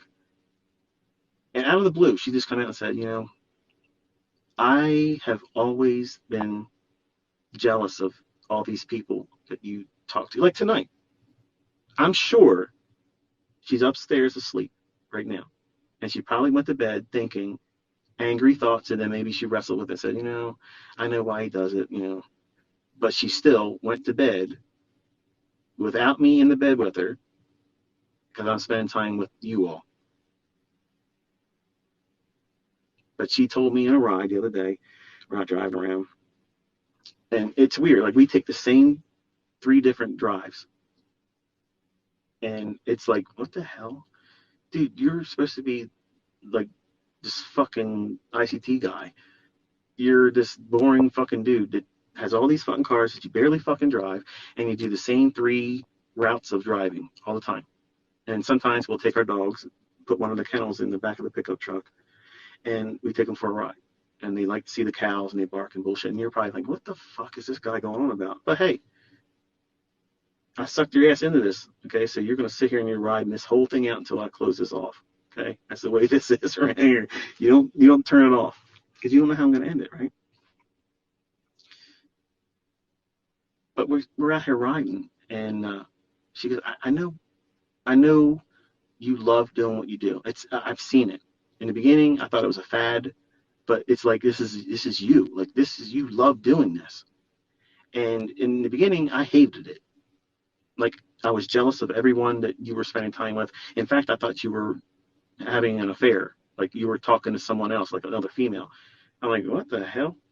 And she goes, but I know now there's a lot of people around the world that are looking at your shit. And I don't understand what the hell you're talking about still to this day. Like, she can't understand what it is that we do. The way she sees it, it's a video game. Okay, that's the way she says. She dismisses it like that. Just says, "Oh, it's just a video game. It's all bullshit. It doesn't mean anything." For her to tell me that she was always jealous of that, number one, it hurt. It just cut me. I'm like, fuck. I already think about this as it is, and I've already shared that with you in other video streams and lectures and series on my YouTube channel. But when she said that she was jealous of how much time I devote to all of you and doing this, but knowing now how people share their affection and adoration for the time and energy and effort that I put into it, she goes, I know it makes you happy, and it's who you are, and that makes me happy, and it's worth it. That was very moving for me, because it freed up a lot of guilt, because I'm me, and I wrestle with a lot of things, and if I get an idea in my head, no one's stopping me. No one's going to say, please don't do that. And it's, to me, very comforting for my wife to finally let me know this. And it feels like, I feel like a piece of shit as a husband, and I look back and I'm honest with all of you and them and tell them all the time, there was many times where I knew I could have stopped I had made plenty of money that day. I don't need to do any more trading. But my obsessiveness says, beat the fuck out of it some more. Why? Because I need validation. I need that because I can't get it because my grandfather, who was my dad, can't give it to me. So it drives me. That's the wiring I have. I'm hardwired for that. And she gave me one of the greatest gifts: a man, a husband, a teacher could ever have received. Like she gave me the validation that I've been seeking. Like, all of you could thank me every day. You could all pour all kinds of appreciation and thank yous. All listen, I do appreciate it. It's not needed. I want you to understand that is not going to scratch the itch, because you're not my grandfather. You're not my dad. You're not my parent. But my wife, my best friend, my lover, my life's partner, she gave me a gift in that. And maybe it's something you might have shared, in your own social media circle. Maybe you would have kept that private, but it was monumental to me. Like, it was like a milestone. Like, I felt like a big weight came off my back. Like this desire, this need that I've always felt every single day, even before you knew me, before you even knew who the fuck I was. I lived my life like that. When I had jobs, I worked so that way I was better than everybody else. And I worked my ass off until I got that recognition. And if someone got a case of ass about that or jealous, oh yeah, whatever, I would just be more into whatever I was doing to be better than everybody else. That's how I am. Not because I want to be competitive, because of the nature of competitivism. It's not the competitive nature itself. It's the fact that underlying need to be validated that stems from my childhood. That's what motivated me to be who I am. And I don't feel that anymore. It's a weird feeling. It's like I feel like I'm free. Like, I don't know how to put it in words, where I just feel like I don't have that chain around me anymore. Like, I don't have that. I don't know. I don't know the real words. It escapes me. I just know I feel happy. Like, I really feel happy. And I want to make this woman the happiest woman in the world.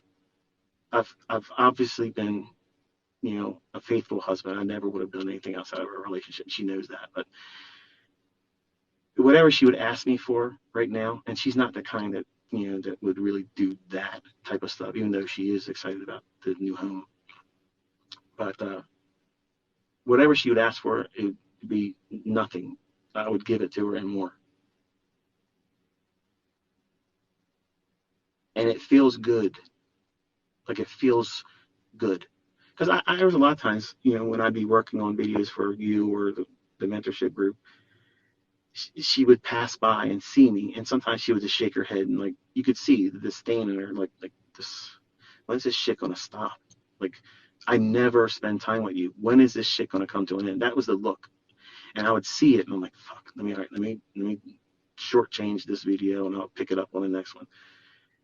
I knew it. I was aware of it, but I still kept doing it because it's who I am.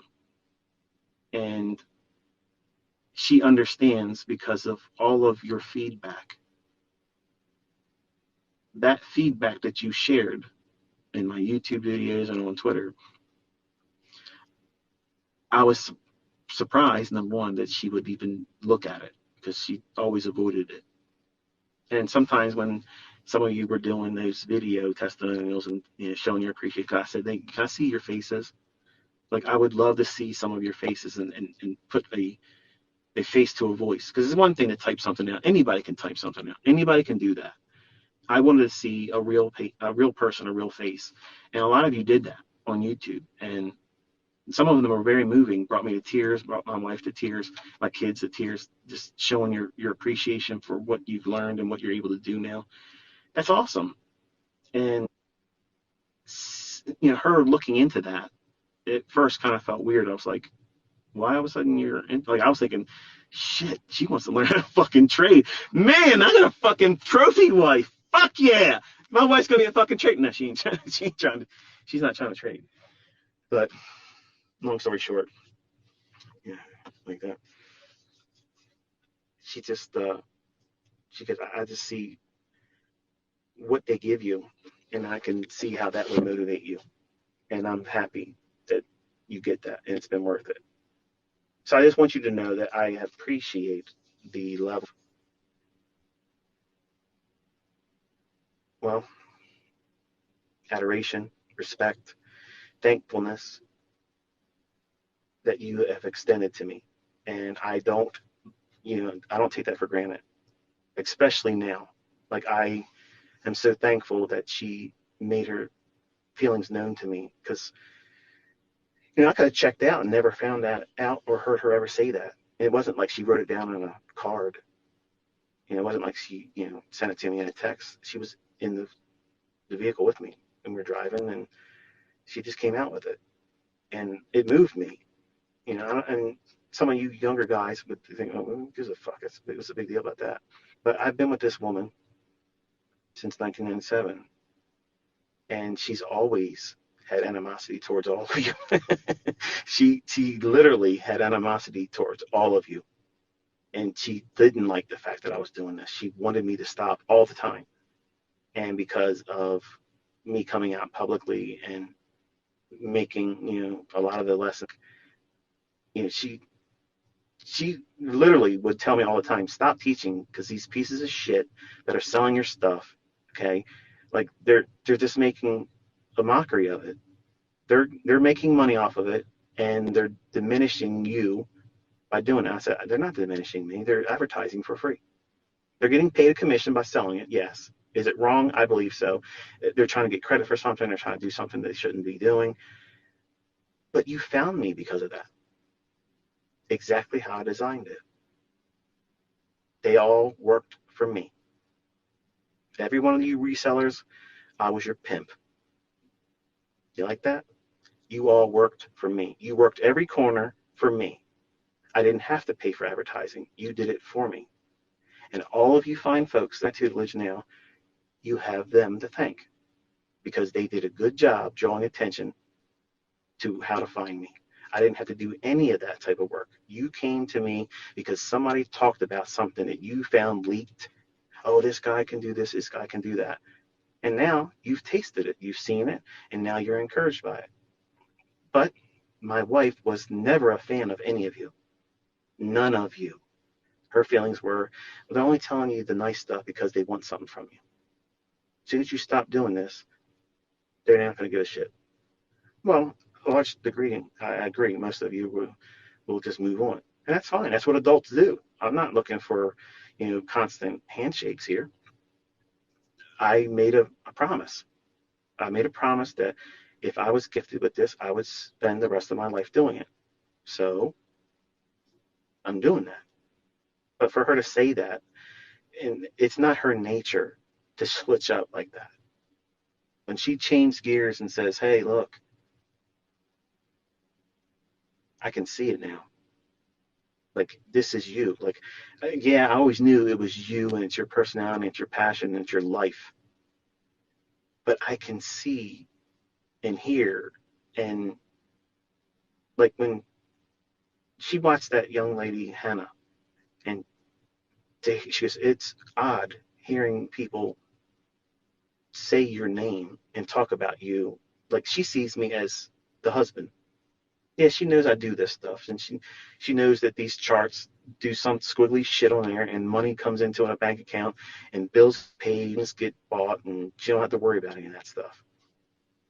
But when she said she listened to this young lady, and the reason why is because my daughter and her were talking, because I said, look, to my daughter, watch her channel. Hopefully this will inspire you. See, she and my daughter were talking about it, and I guess it was intriguing enough for her to want to watch one of them. And she says, it's weird hearing people talk about you like they know you. And she goes, you have a lot of videos. I said, that's nothing. That YouTube channel's little. Like my library of videos and mentorship is like over 1,000. Like it's a lot. It's a lot of videos. But she goes, I can see all of the comments that people come in behind and say, they say really nice things about you. And she's aware of Vinny. She's aware of other people that have made, an attempt to troll me, discredit me, and, say terrible shit about me that ain't even true. But, I guess it comes with it. But it really took a toll on her. And I guess, she needed to have some kind of hold on one second. She needed some kind of a confirmation that there's another side to that. And when she saw all of, because she's never been actively trying to look into any of it, but when she saw all the feedback and stuff, and seeing it not just on Hannah's channel and not just on my channel, but in the Twitter, when I put out something, you really come to life, and she saw that. And just, it feels good. It just feels really good. And I just want to let you know that I appreciate everything. I appreciate the feedback you give me. I appreciate the tweets that you say, tell your wife to say, tell her that we appreciate her patience letting you do what you do for us. To me, that means a lot. Like I appreciate that, because like I said, she's never really been a fan of any of you. And don't take that personal, but just think about your own spouse. Look how much time I'm talking to you right now. 4 hours. Nonstop. No commercial breaks. You think I can't? I'm the fucking Energizer brother. It has nothing on me. Nothing. I don't have a bottle of water here. Nothing. I could still go. This battery will die before fucking I stop wanting to talk. Okay, but I just want you to know that I have such a wonderful experience. It has given me motivation like you can't even imagine. And I'm wondering if she's thinking she shouldn't have told me this, because she's like, oh shit, now he's going to do more of it, because it's almost like I told him to go do more when she didn't. She just said, I understand why you have lived your life like this. I understand now why you do it. And I'm thankful and I'm happy that, you get what you get out of this. And she said it's been worth it. That part right there tells me, yes, it hurt her. It took from her, which I always was aware of. But for her to basically acknowledge that it was a suffering on her part, a doing without, that she feels like that was her participation in it. And she's thankful that, that was her role of just allowing me to do it. Because let's be honest, folks. I mean, if she would have put her foot down and said, listen, it's this or me. As nice as you people probably are, I would have been like, fuck off. See you later. I got to go. And that's just really real. And everybody out here listening to this would have done the same thing. Like if it's a choice of your wife or your husband or doing this, I love my wife more. And I really love her now. And I'm so in love with this woman and so thankful that the Lord gave me her. I'm at a really nice point in my life that every moment feels important. Like today, everything I was doing today, I was thinking to myself, like, man, and maybe it's because I'm 50, maybe because they say, life really begins at 50. I'm just really appreciative of everything. And if you ever wonder if I do appreciate any feedback, I may not like your comment because you say, oh yeah, you're the GOAT. I don't like your comment because you said that. I understand what you're saying. I don't want you to refer to me as that. Not because I know I know you're not calling me an animal. I hate that term. Like I hate it. I have a disdain for it, but I already know I'm the best. I don't need you to tell me. So just that way we know each other. We don't need to go forward with any kind of continuous thing about it. But a simple thanks, that's enough. That's cool. But showing me your results, that's how you thank me. So tomorrow, work your ass off and bring me some results. Until next time, be safe.